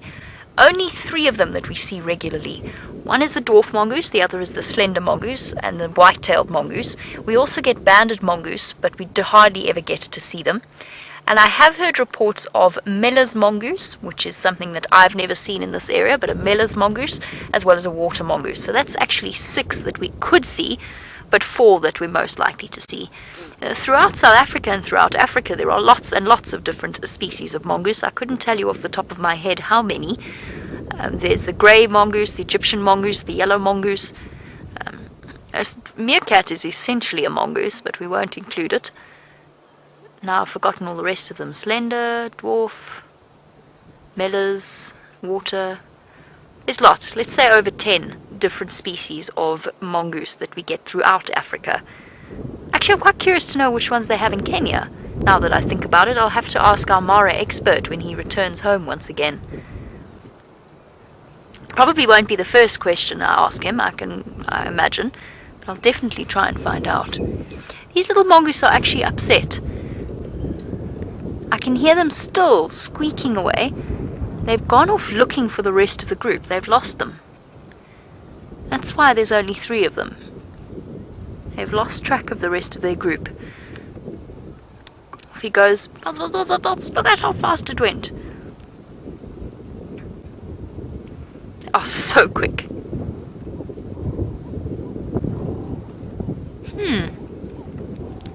Wonder where the rest of the group is.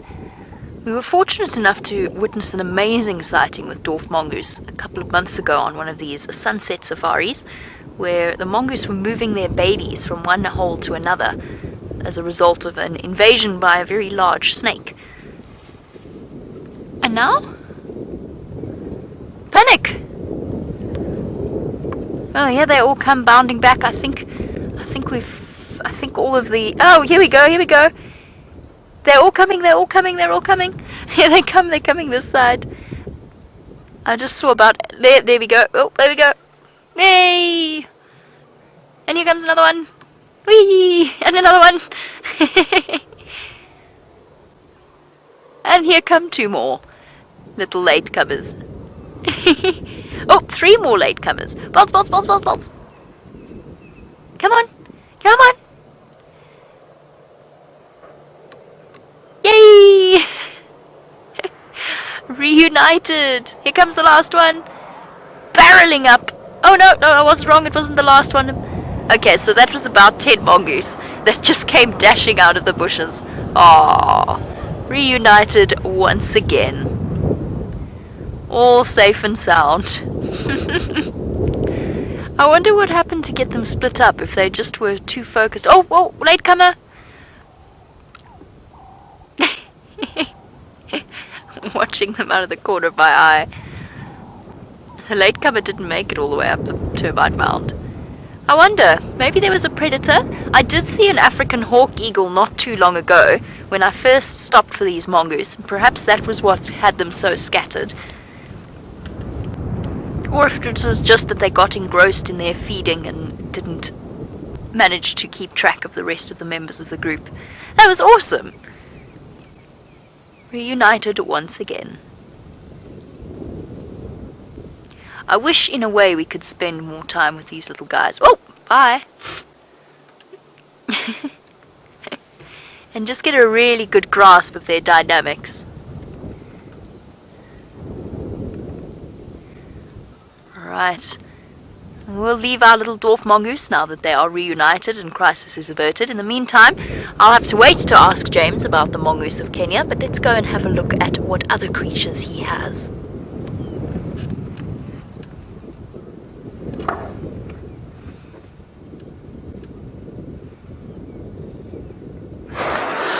Now, one of the great crossings, everybody, of this area are the Tommies, and that's what we're looking at now.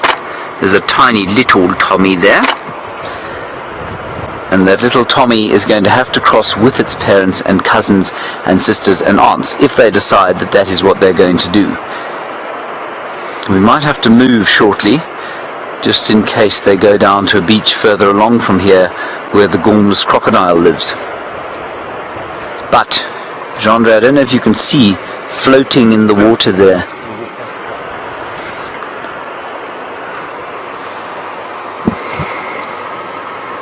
Oh, there's a crocodile right there that they've just spotted. Gosh, it must be so deeply exhausting to be thinking about trying to cross this river all the time and worrying about the crocodiles and worrying about the hippos and worrying about being flushed away by the water. These Tommies are small, you know, they're smaller than an impala, for example. And there are crocs in here. There are absolutely crocs in the water. And look at this one John is going to show you now. And that little crocodile, well, he's quite little, he's probably about 6.5 to 7 feet long. He'd very happily sup on a Thompson's gazelle. Not sure these chaps are going to try and cross, but they might. It's worth sitting here and having a little watch. We are live from the Mara Triangle, just to let you know. We've had an astounding afternoon. 2 wildebeest and zebra crossings, one with innumerable crocodile kills, the other with 1 lion kill at the end of it, and that's what we opened the show with.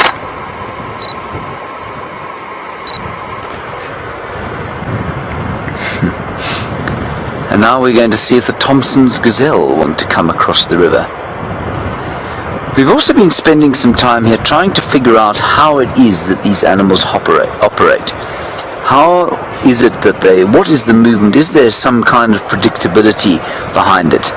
And I'll share with you my thoughts.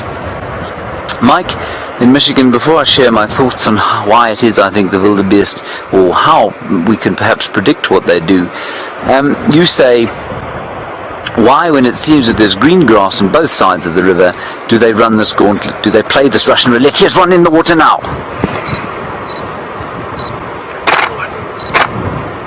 And they're all going. This is our first Thompson's gazelle sighting. Look at the crocodile coming after them! Oh my goodness. Crocodile smashed. Absolutely smashed. Not a chance. Why would they take this risk, Mike? I don't know why they would. It seems completely ridiculous. Here comes another one. Here comes a 6-foot crocodile that I thought was going to have a go at them. It's coming up just behind this bush here, Jandri. It's going to intercept probably the middle of the herd. Gosh, that was unbelievable. Half of them turned around and decided to go back again. Yeah, look at this crocodile coming in now. Look how fast he's moving.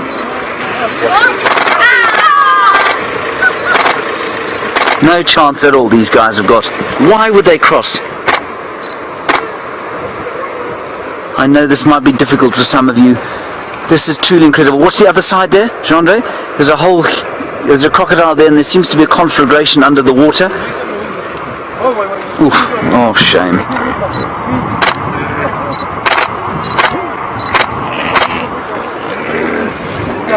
They're just terrified, poor things. They're absolutely terrified. Their heart rates must be absolutely pounding. Just look over here, Jean-Marie, just over the top of my head there, on the bank. They don't know how they're going to get up now. I feel very sorry for them. They're so little. They're smaller than impala. Just bigger than sort of duiker sized. Good grief, I can't believe what we're seeing today.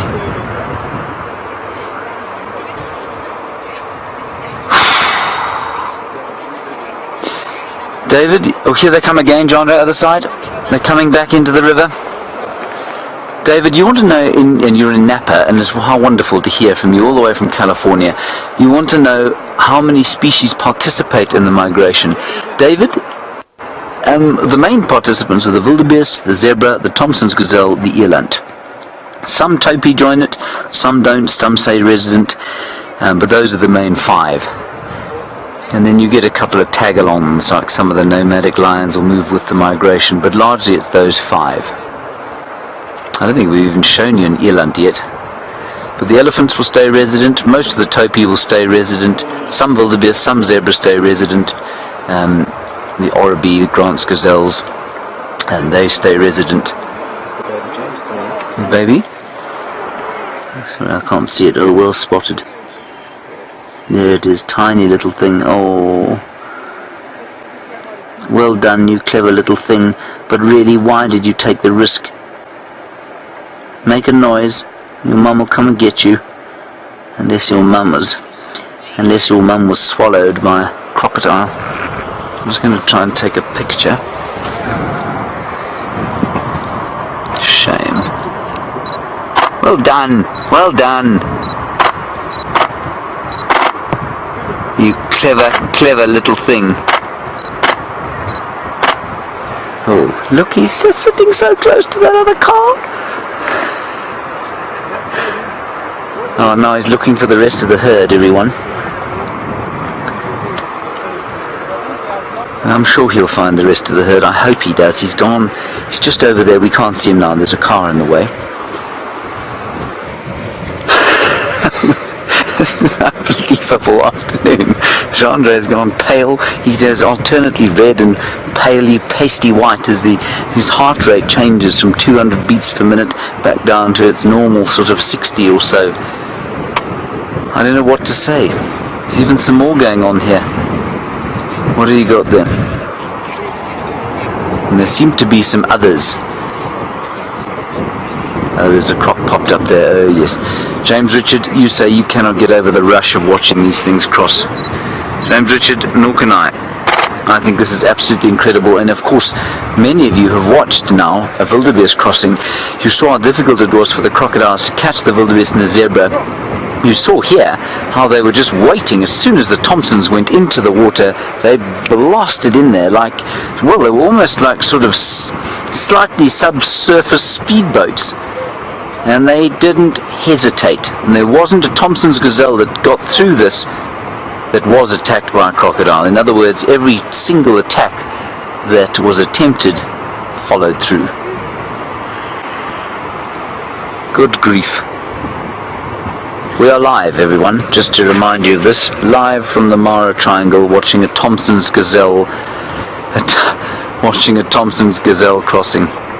Tasha Michelle, you say, dang, How fast are those crocodiles? Well, they're very fast, Tasha Michelle. How fast exactly?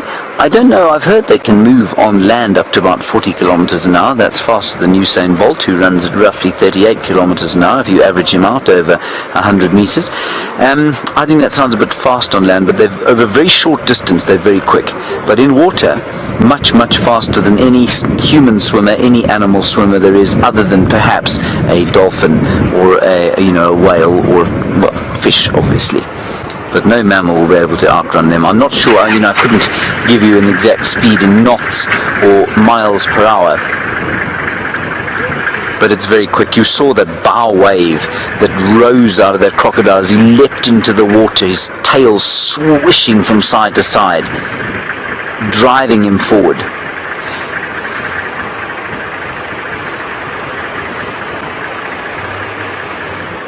Woof. Well,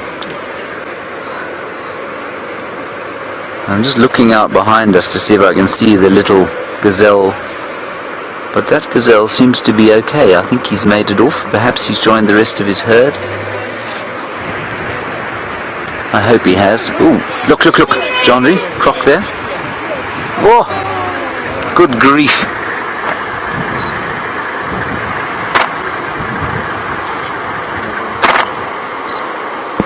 Am I right?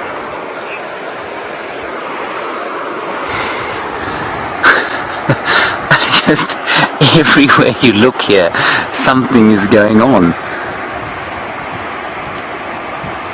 So I guess a Thompson's gazelle almost small enough for a croc to be able. Oh, that croc's chasing each other now. Look at them having a fight there.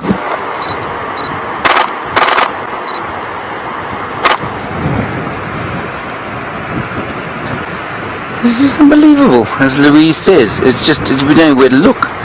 If you look to the left, you'll miss something on the right. It is amazing there, the effect that water has.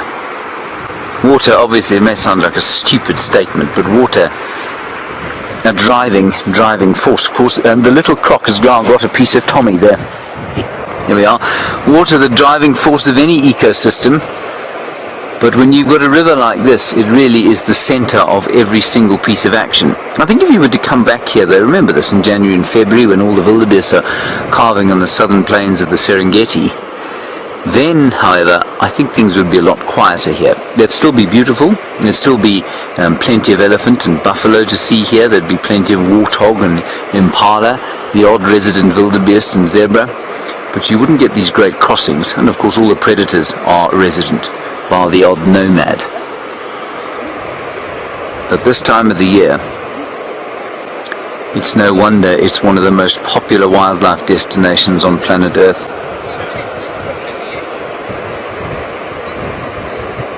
Whew.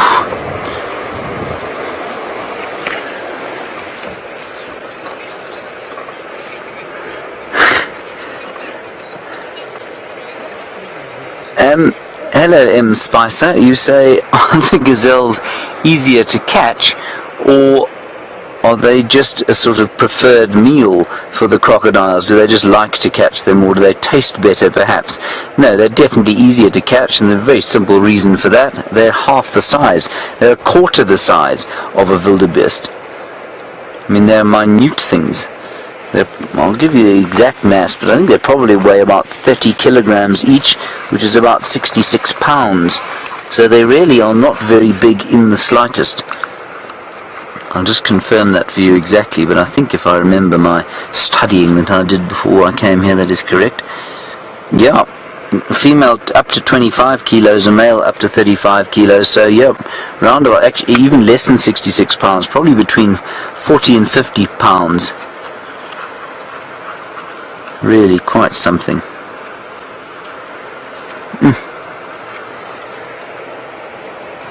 We have had some luck today, everyone. And just a summary, I mean, we came here, this is the story we came to tell. We came to tell the story of the wildies and the zebras and the tommies coming across the river. And the lion hunting. And, well, we thought it was a great risk coming here. We didn't know that we'd be able to do that. And the first 3 days made it quite difficult to show a crossing. But there it is. We've seen 3 in one day now. There's a buffalo, everybody. A beefy buffalo of the Mara. He's a bit old and he looks a little bit weak and tired of life. You can see he's got hips sticking out. But the lions here that we've seen don't often kill buffalo because there's so much else to eat. I think they probably kill them a lot more come the time when the migration is not here.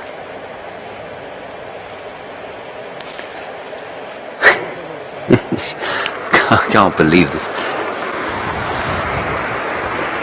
Phew, I wonder if these other Tommies are going to come across. The crocodiles are massing. They can't believe it. They love to catch these Tommies, obviously, simply because, well, they're much smaller, like I said. They're much smaller than the wildies and the zebras.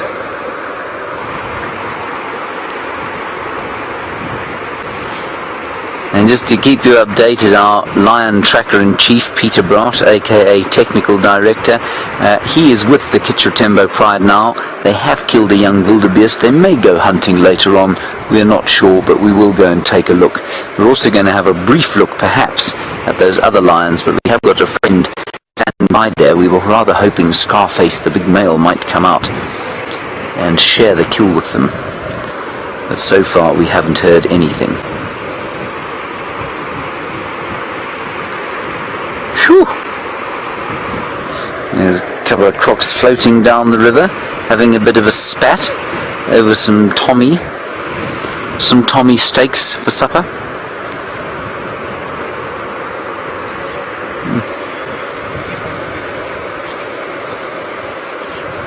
Hello, Oki. You want to know if crocodiles have any natural predators?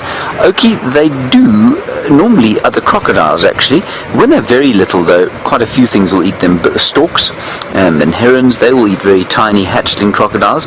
Once they get above that sort of size, though, not a huge amount other than other crocodiles will try and eat them. You will get big birds, I suppose, will come. Maybe the odd fish eagle, perhaps a marabou stork. But it would be largely birds, I suppose. There they go, over the rapids. And I wonder if that little croc won't try and stash that Tommy underneath one of the rocks here.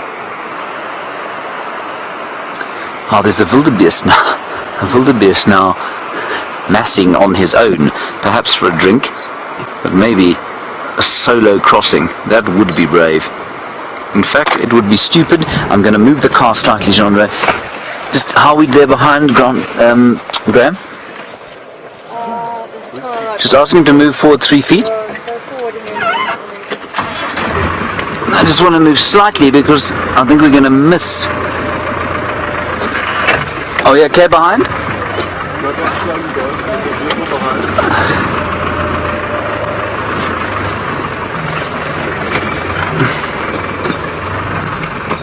Sorry, I just wanted to move in case he came across where we'd have the best possible chance to see him cross.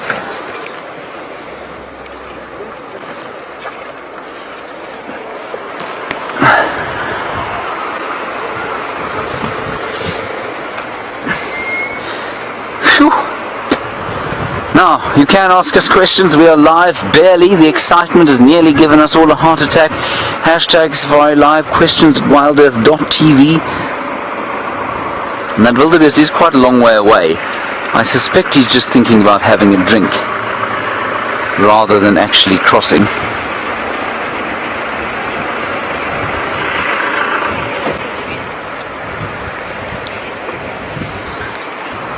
Hello, Kathy in Washington.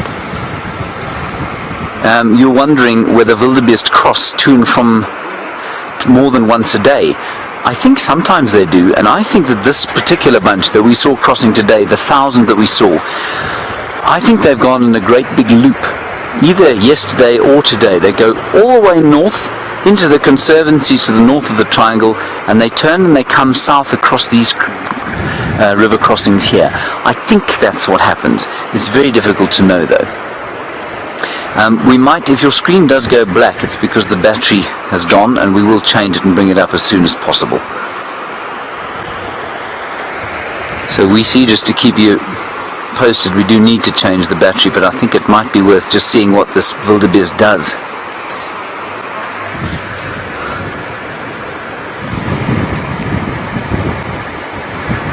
Now, Now, Jandre says he thinks it's okay, everyone, so let's just watch and see what this wildebeest does. I can tell you, we're not going to show you because there are lots of cars in the way, that there is a very large rainstorm in the west, pounding water onto the Olulolo escarpment. It's mercifully far away from us, but the rains do look like they're massing, as they have every single afternoon. I think this wildebeest wants to go across. I wonder if he isn't the same chap we saw eyeballing the crocodiles earlier.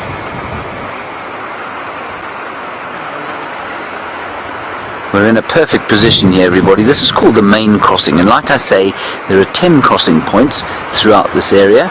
Most of the ones to the south of where we are A, quite far away from all the lodges, and B, used normally earlier in the season. Those are the ones with the very steep banks where the wildebeest managed to maim themselves, leaping over the edge. This chap is being very indecisive, but you know, the wildebeest is not the most decisive animal in the world.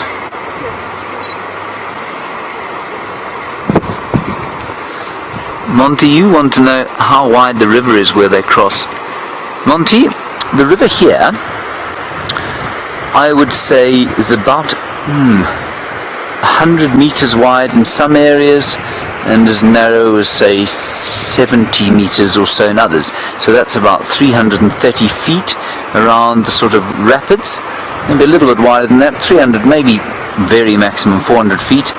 And then at the narrower areas, like where we first watched the wildebeest crossing in the very deep water, it's probably only about 70 meters, 60 meters or so, so about 200 feet.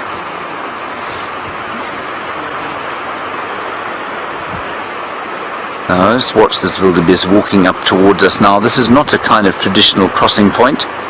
Now the thing about the rapids is that yes, they're shallow, so the wildebeest gets purchase, but the rocks underneath mean that they can easily get stuck in a crevice, break their legs. Watch out to the main crossing there, Jandre. The Tommies seem to be coming down, so we'll just keep an eye on that.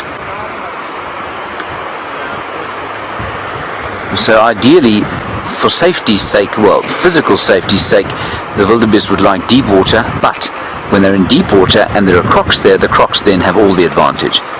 I've seen many wildebeest get away from the crocodiles where the wildebeest are able to stand on the ground and push off. But when they're actually fully swimming, like those poor Thompson's gazelles were doing, then they don't have a chance that the crocs have a go at them. They just get dragged under the water very quickly indeed.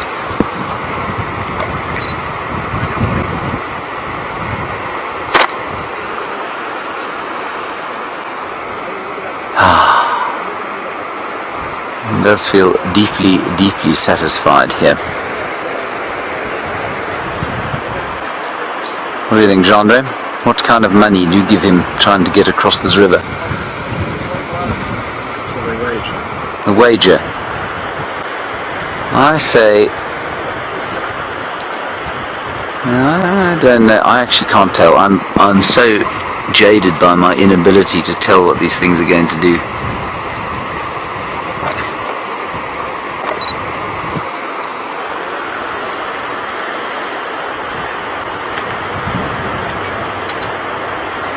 He's thinking about it, he's trying to find a spot, but he's going towards where the Thompson's gazelles had that really nasty experience earlier. He's come away from the beach where he originally started, because just across the way from there, the carcass of one of his cousins is floating.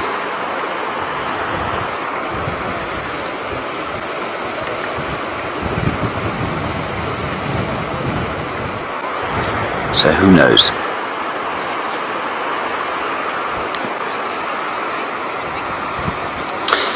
Hello, Miss Lynn. I don't know. We were debating this earlier. You said these crossings go on during the night. Miss Lynn, I don't know if they do or not. And that's because we don't come down here in the night time. I suspect sometimes they do, yes. I'm not sure how often. I think you know with most herbivores they tend to go into open areas and go to sleep for the night, or try and sleep, or sort of mass in clearings where they can see what's going to come and get them. So I think the likelihood of them crossing is probably quite small. That said, you know how active crocodiles are at night, and I don't know how well they're able to actually see at night. So maybe they do a bit of night crossing. Sorry, I just have to turn here so that Jandre can get a better picture of the wildebeest.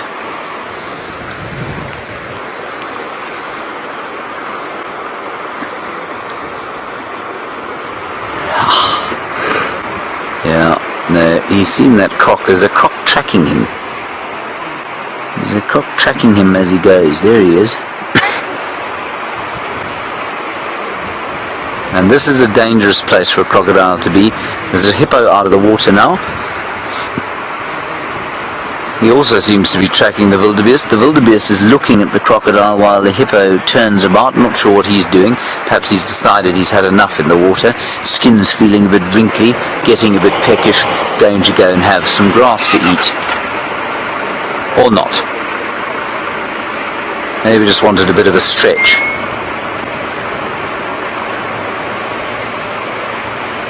And all the while the wildebeest is just moving up.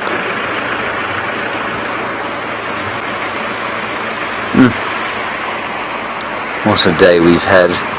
Looks like that hippo's being tracked by the others. But they all look much smaller, so maybe that's the bull from the pod.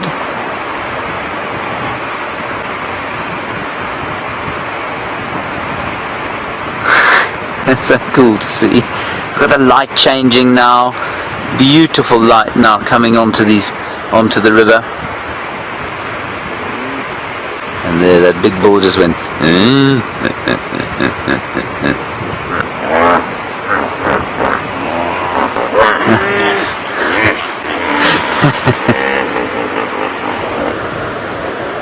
Just a wonderful sound.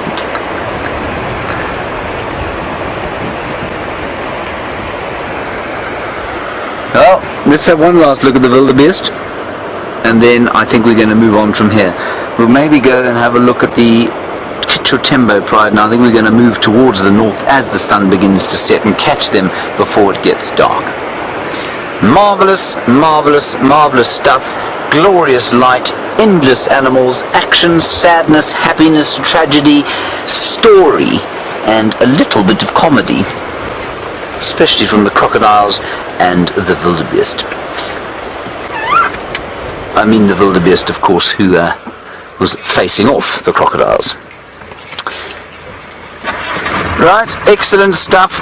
Continuity is what we want. Let's go from here, where we've had wildebeest, to Jamie Patterson, who has also got wildebeest.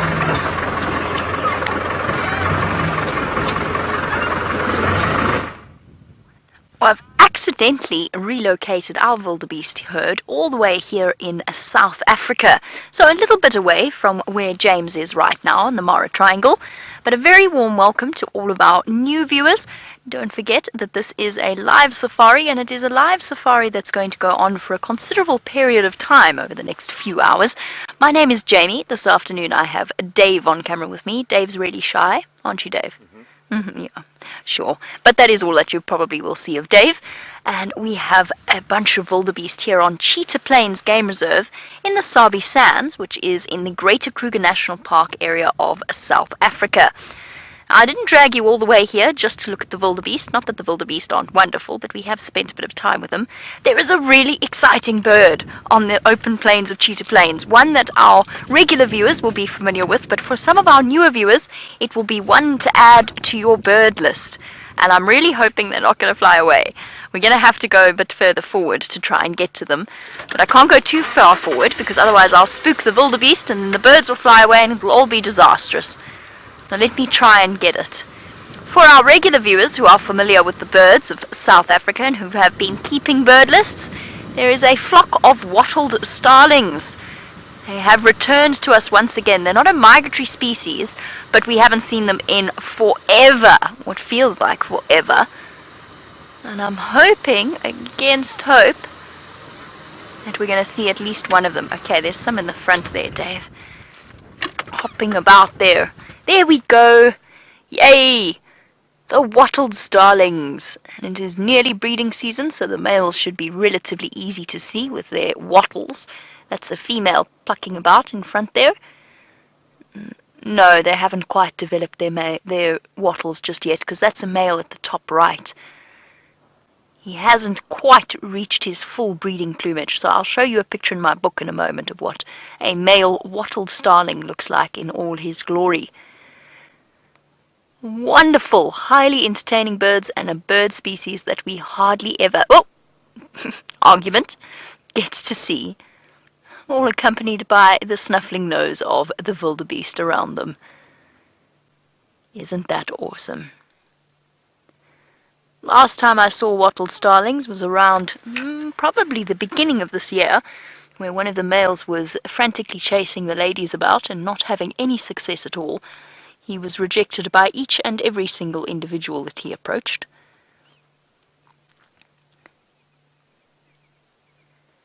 So a relative, remember how we started off with James? He was talking about the starling that looks a lot like our starling but has the white eye. Well, there we go. A different species, that's not a word, a different species of starling for you to add to your bird list. For those of you who've only started watching our live safaris in the last couple of months. Oh, must look like they're flirting with danger a little bit there. Right at the wildebeest's feet. But with their incredible vision, because birds do have a phenomenal eyesight, I don't think they're too bothered about the risk of being trodden on by an errant wildebeest foot. Oh, that one nearly got snuffled up. Careful, girl.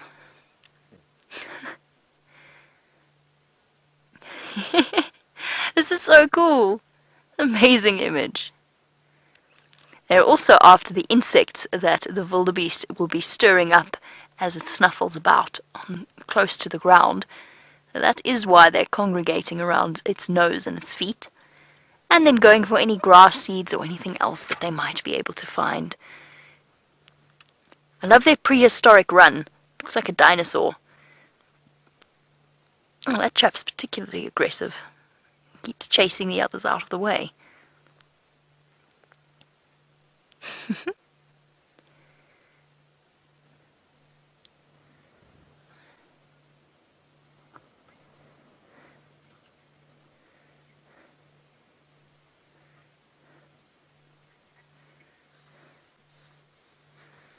And a teef, as we watch our wildebeest from South Africa and right the way in Kenya. A teef like to know, are they a member of the buffalo family? And for a very long time when I was a child, I used to think exactly that. I thought they looked a bit like cows.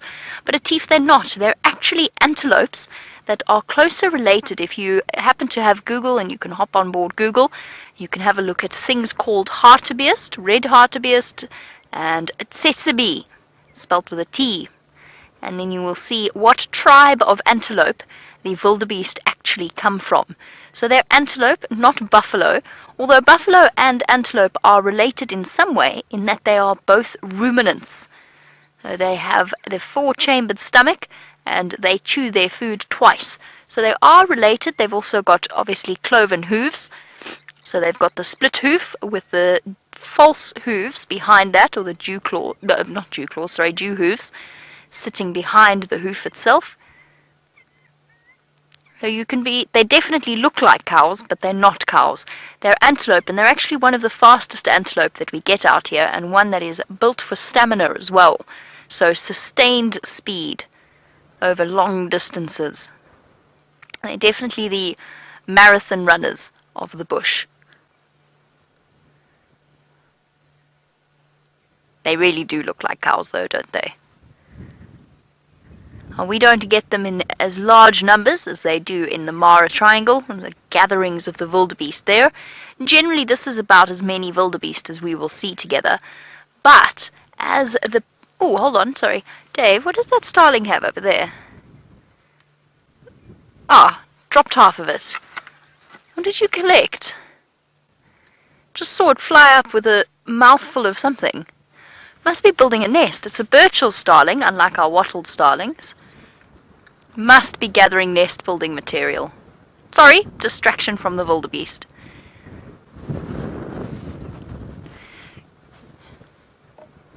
I cannot believe how different these plains look all of a sudden. The vast difference with the green is just phenomenal. The last time I was in this particular spot, I was on my way to that buffalo carcass that Shimvambalana was feeding on. Shimvambalana, by the way, is a male leopard. And it was barren, completely barren. There was barely a blade of grass. It was basically just soil. And it just goes to show how resilient our ecosystem truly is. That already the grasses have started to return.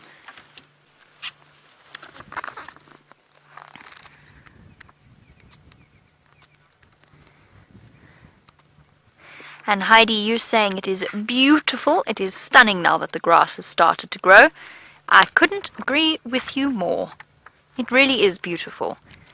I'm enjoying the change so much, and the not new birds, but different bird species coming through, and herds of wildebeest gathering once again, and just all kinds of things that we can look forward to in the future. And of course, most of these female wildebeest, or a lot of these female wildebeest, will actually be pregnant, due to give birth around September. So, sorry, not September, it is September. Due to give birth around December, around there. Oh, look, little Steenbok at the back. It's all happening at the plains of Cheetah Plains. But yes, if you are a new viewer, please do stay tuned over the next few months, because the change around here is going to be drastic, and we're going to see a whole lot of little baby animals as well. Hey, Steenbokkie, aren't you cute? And sometimes it really is nice just to sit and wait for things to come to you. I say that with a tone of great expectation. Once before, and it's funny how our brains work this way, but once before 2 cheetah came wandering out of that exact spot. And I'm always hoping that they might repeat that lovely surprise for us. It was Dave on camera with me as well, that particular time, and it was a spectacular sighting. I can't help but think that at some point it must be time for the cheetah to return to this particular spot. Right, just quickly, since our wattled starlings have disappeared now, I wanted to show you why they're called wattled starlings and what the male looks like with all of his breeding plumage. So there you go, that's what the wattled starling looks like, the male. And you can see where the name wattle comes from, because he's got these funny little protrusions going from his chin. And much more yellow around the back of the eye. Lovely. There you go. Right. I am going to try and disappear off these clearings now, because the wind is gusting and howling, and I think we want to go and seek some shelter. But talking about the changes of the landscape and what we can look forward to, let's jump on board with quarantine. I meant with Taylor and her brilliant idea of screenshotting quarantine clearings.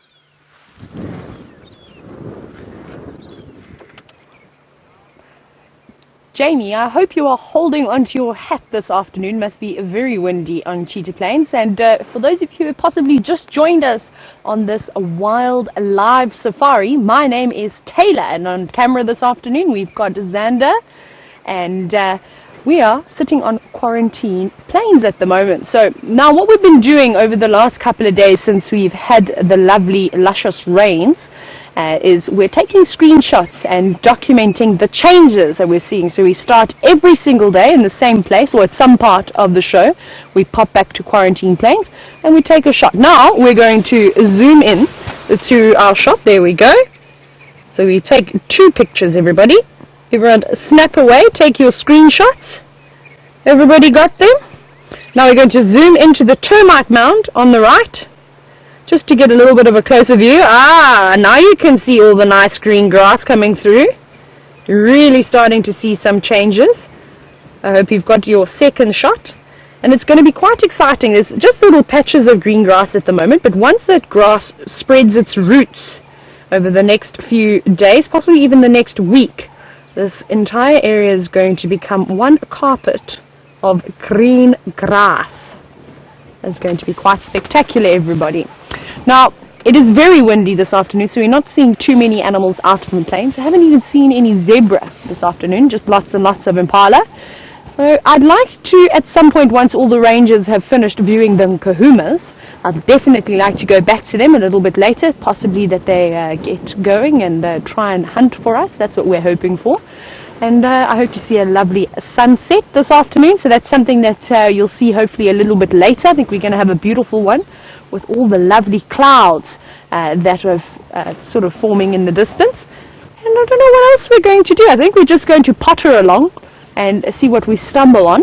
But our plan basically this evening, lions. I haven't seen the lions for a while, so I think it's about time that I spend a good amount of time with them. Right, now that everybody's got their screenshots, we're going to carry on.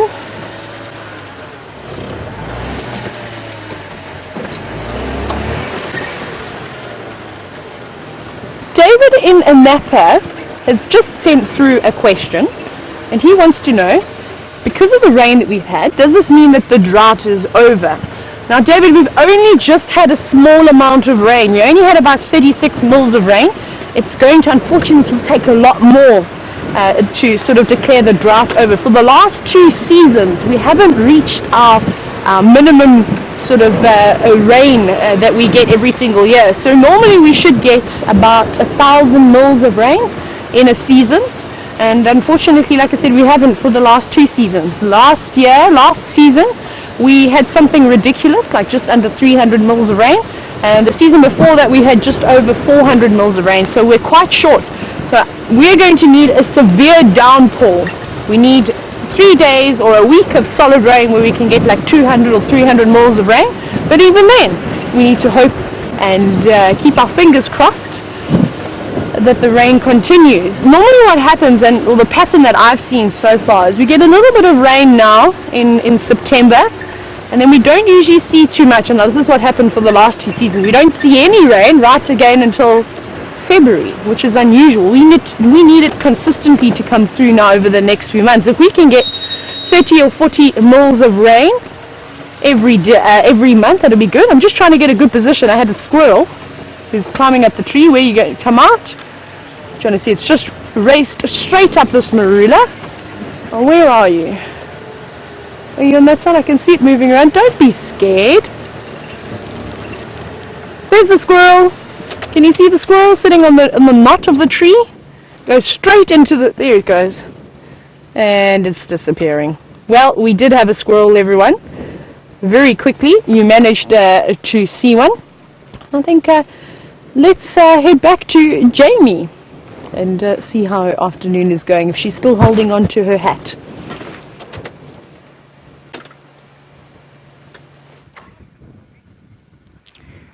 I was desperate to show you the wildebeest clowning around, and of course, as Murphy's Law would have it, as soon as you jumped on board with us, they stopped what they were doing. But they were being utterly ridiculous, galloping around, chasing each other, stirring up the dust, snorting at each other, having a couple of the males having a go at each other. It was completely bizarre and completely unwarranted. I don't know what it was all about, but it was very, very entertaining to watch them carry on. And now, of course, they're doing it behind us, Dave. And, of course, they're going to stop. Ah, Wildies. The wildebeest have the nickname, the clowns of the bush. That's because they often do the most bizarre and unexpected things, chasing each other around, gambling, just generally having fun. And I think that in this particular case, the aggressor was quite a large male. I don't know if it's Gnormless Gnorman, who is a character that we've come to know on the open plains of Cheetah Plains, or if it was Normal Norman, or an unknown male wildebeest. But he's getting some attention, whoever he is. A little bit to the right there. That male's... he stopped now. There, he's sniffing the female. It's the big guy at the back. There he goes, rubbing his scent glands on her rump. You can't scent mark a female, mister. That's not how this whole thing works. Well, he's certainly giving it a jolly good go. The females are not in estrus. The wildebeest breeding season has passed, so I'm not sure what that was all about. And as I said, most of the females will be pregnant as well. Right, are we done, or are we starting up again? Here we go! Full of the joys of spring. And round in circles we go.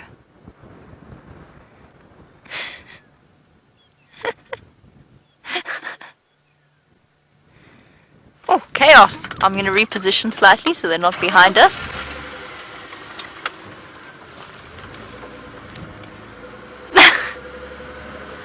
Cool.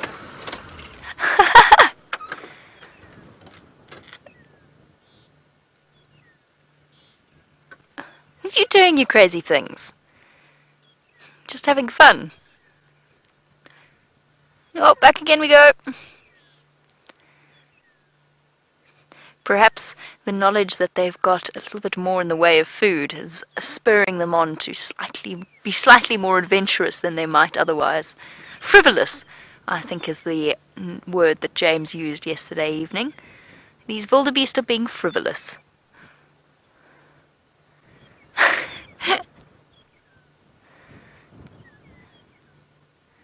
Having a marvellous time doing it.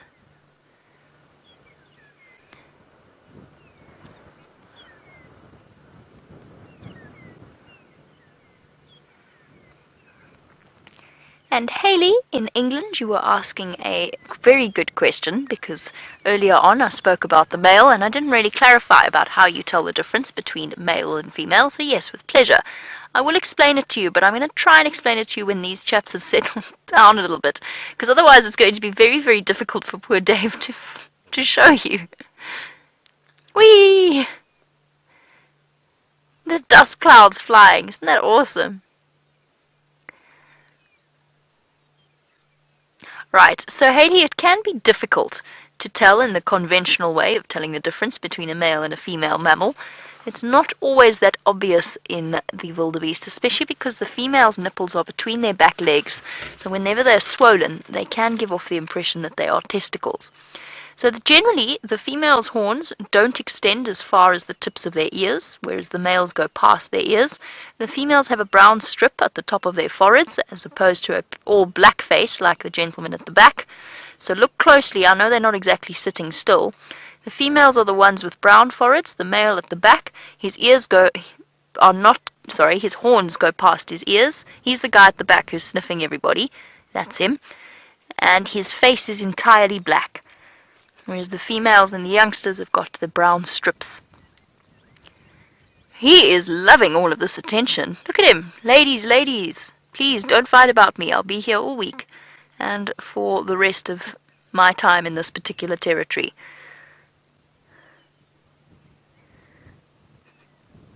The ones all clustered together. Some of them were the unfortunate victims of this bad behavior, and I saw a few of them getting knocked about by the females, kicked and slammed by their horns. Look at this. Oh, I stopped. Right. Have you calmed down yet, or are you still going to carry on with your nonsense?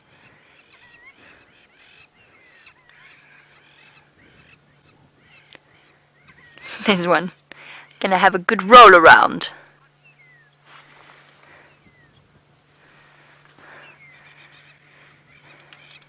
And Molly, I'm with you. I also hope that we get to... Are you having fun there, wildebeest? I really do hope we get to see a few more live wildebeest births. That was truly one of the most extraordinary moments of my life, being able to share that live wildebeest birth with all of you. And watching that little thing totter about on those wobbly legs. And of course Brent had a sighting with one just before that had barely been born and got shoved into the air by a male buffalo. I think that was slightly devastating the next day when the Styx pride had eaten most of the young wildebeest. That was a bit sad. But you're right, that was a truly magical moment that we got to experience. And also phenomenal to see how incredibly resilient these animals truly are. And that female gave birth, it took her about 2 hours from when, and I just happened to be there as her water broke, which was incredible. It probably took her about 2 hours from start to finish. And the fact that she was still up and walking about and licking the calf and letting it drink, they're amazing.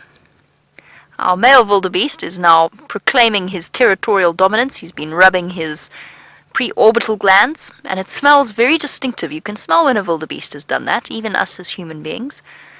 And I'm pretty sure that is Gnormless Gnorman. Oh, there we go again. There's a serious fight happening there. Yo!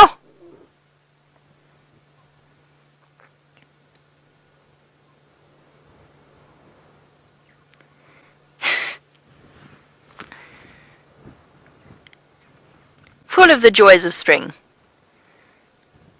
Just sorting out internal scuffles. And that's the females fighting, by the way. That's not males. That's females. butting heads.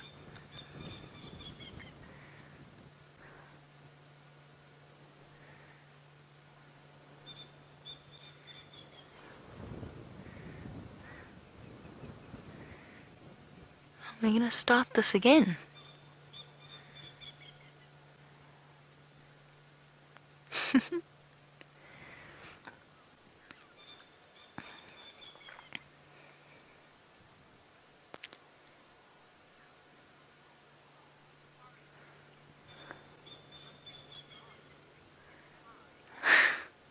Safari Jenny in Canada has said that she thinks the grass is making them a little bit high.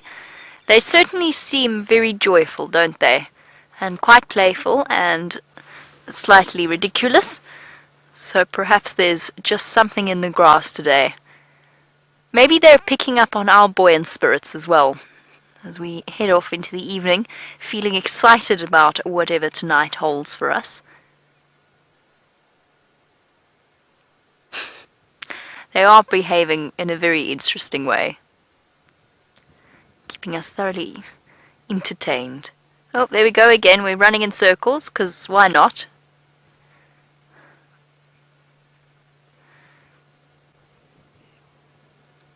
And this, you were wondering if adult animals sometimes play to keep themselves in shape and to sort of, keep their skills sharp.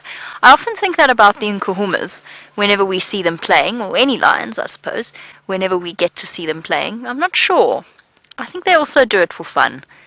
But I don't think it's a bad suggestion, because it does. The nkuhumas are in their own way, or the lions playing in their own way, practicing their hunting skills, just like their little cubs. But I honestly, really, truly think a lot of it is just for fun. They're enjoying themselves, reaffirming the bonds between them. And these wildebeest, I think, are actually having the odd scuffle. Perhaps a little bit of dominance between the females. They don't necessarily have a strict hierarchy, but animals are animals, and there'll always be some that are more dominant than others. And I mean, that one there that is in the middle of your screen she's already showing signs of pregnancy, the one on the right. She definitely looks as though she's bulging a little bit more than normal. So is that one that just walked in on the right as well. So they're definitely starting to show. By the time they get to birthing point, those of you who watch the live wildebeest birth will be aware of this, but they bulge to the point that you can actually see the veins on their stomachs. They look so very uncomfortable.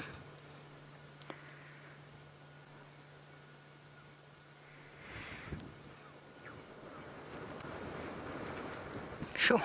Howling wind. Right, are we done, wildies? Or are you still going to entertain us some more?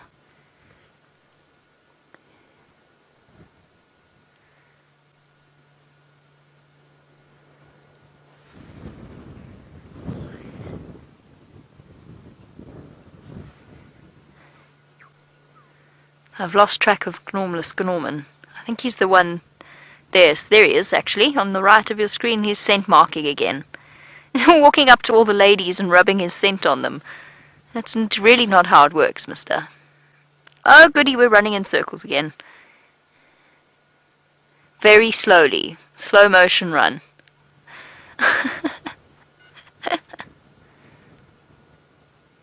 Yep, back the way we came.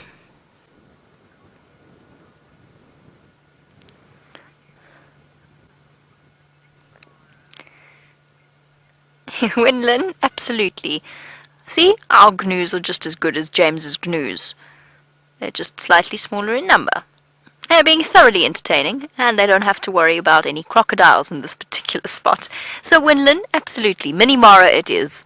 Cheetah Plains clearing is now... Oh, here we go again. Yes, let's run in circles some more. It's highly entertaining. Clods of earth flying, dust everywhere. Oh, change direction, I'm getting dizzy.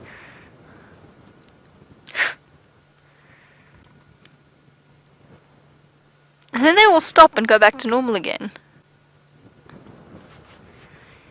Perhaps Gnormless Gnorman is making them all jealous.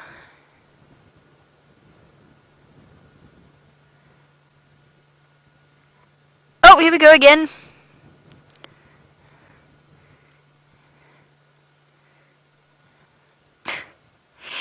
so bizarre how they seem to start and stop without any kind of provocation or any kind of signal.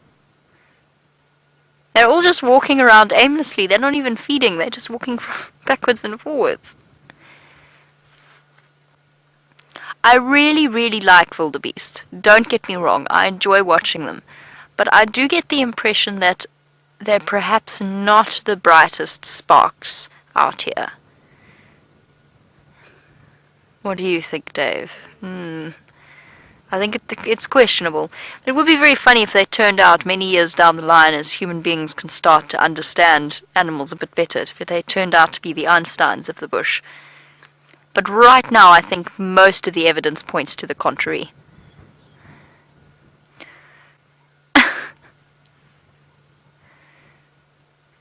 Ashka, he wants to know, talking about pregnant females, so I'm having a good chuckle, and just walking rings around the others that are just standing there gormlessly. Oh, look, an elephant! At the back! Behind them! Hello, beautiful boy! It's a big bull. Ah, lovely! And our wildebeest are still running in circles. Ashka, sorry, let me just answer your question quickly. Around the beginning of January, maybe late December, is when we can start expecting to see the wildebeests. It will be interesting to see if there's a drop in number after the drought. Oh, look at him. Isn't he magnificent? How's this view? That's a big Kruger bull.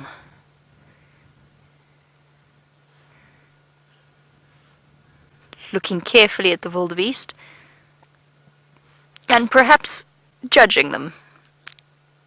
Look how provoked that was!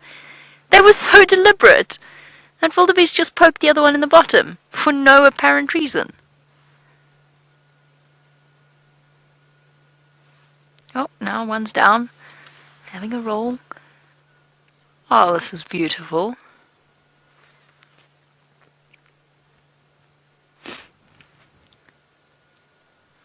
Here he comes. He's thinking about it. See that trunk over the tusk attitude? They do that to rest their trunks every now and again. But sometimes they do it when they're feeling a bit full of nonsense. Look at him. I think he's watching these wildebeest. Testing the air. Let's see if he's feeding or if he's pretending to feed. I think he's pretending. I think the wildebeest have decided that perhaps they're not going to go walking over there that way just right now. Elephants chase other animals, and I swear they do it for fun as well. I think it keeps them entertained. What a beautiful big bull.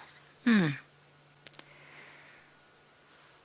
the biggest tusks that I've seen out here, but he's got a massive body size.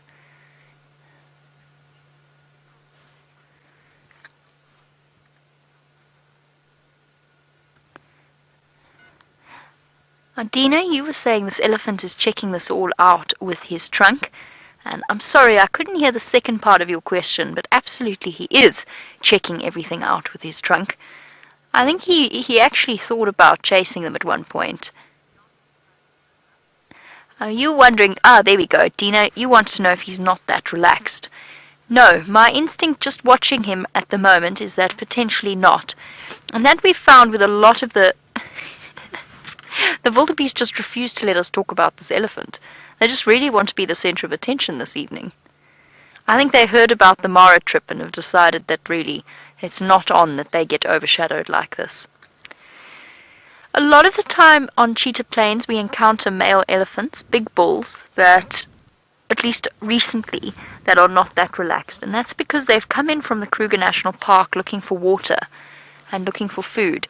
And that particular part of Kruger National Park has very little human activity, very few vehicles driving about. It's not one of the more commercial areas, and there's no commercial roads that run along there. I think he's probably fine. I've just noticed with a few of the Cheetah Plains elephants, they tend to be a little bit less comfortable. And he, of course, knows we're here. He's heard us talking. He will have smelt us ages ago. And he probably, maybe, could see us at that distance, although not in any great detail.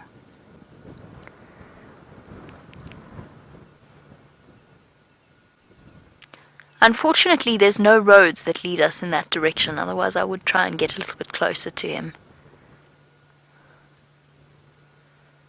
Don't want to drive across this massive open area just yet. Let's give it a little bit more time to recover. Do you see? I told you the wildebeest don't want any attention drawn away from them.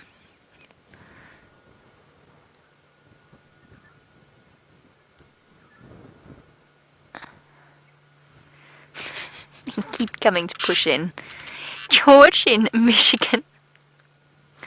Come on, wildebeest. I'm trying to talk about the elephant here. Do you mind?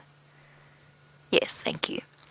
George in Michigan, he wants to know, because of course our elephants have been predominantly browsers over the last few months. There's been no grass for them to eat.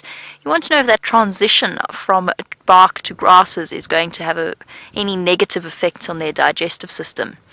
It's an interesting one. My first answer was going to be no, but I actually don't know that for certain, because often with human beings, if you get a massive diet change, then you find that it takes a little while for humans to adapt.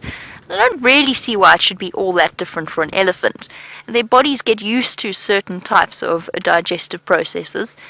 The grasses are definitely easier than the tree material. So perhaps they do get a little bit of an upset stomach occasionally for a little while. I honestly don't know. Perhaps the change is so gradual that it doesn't affect them at all.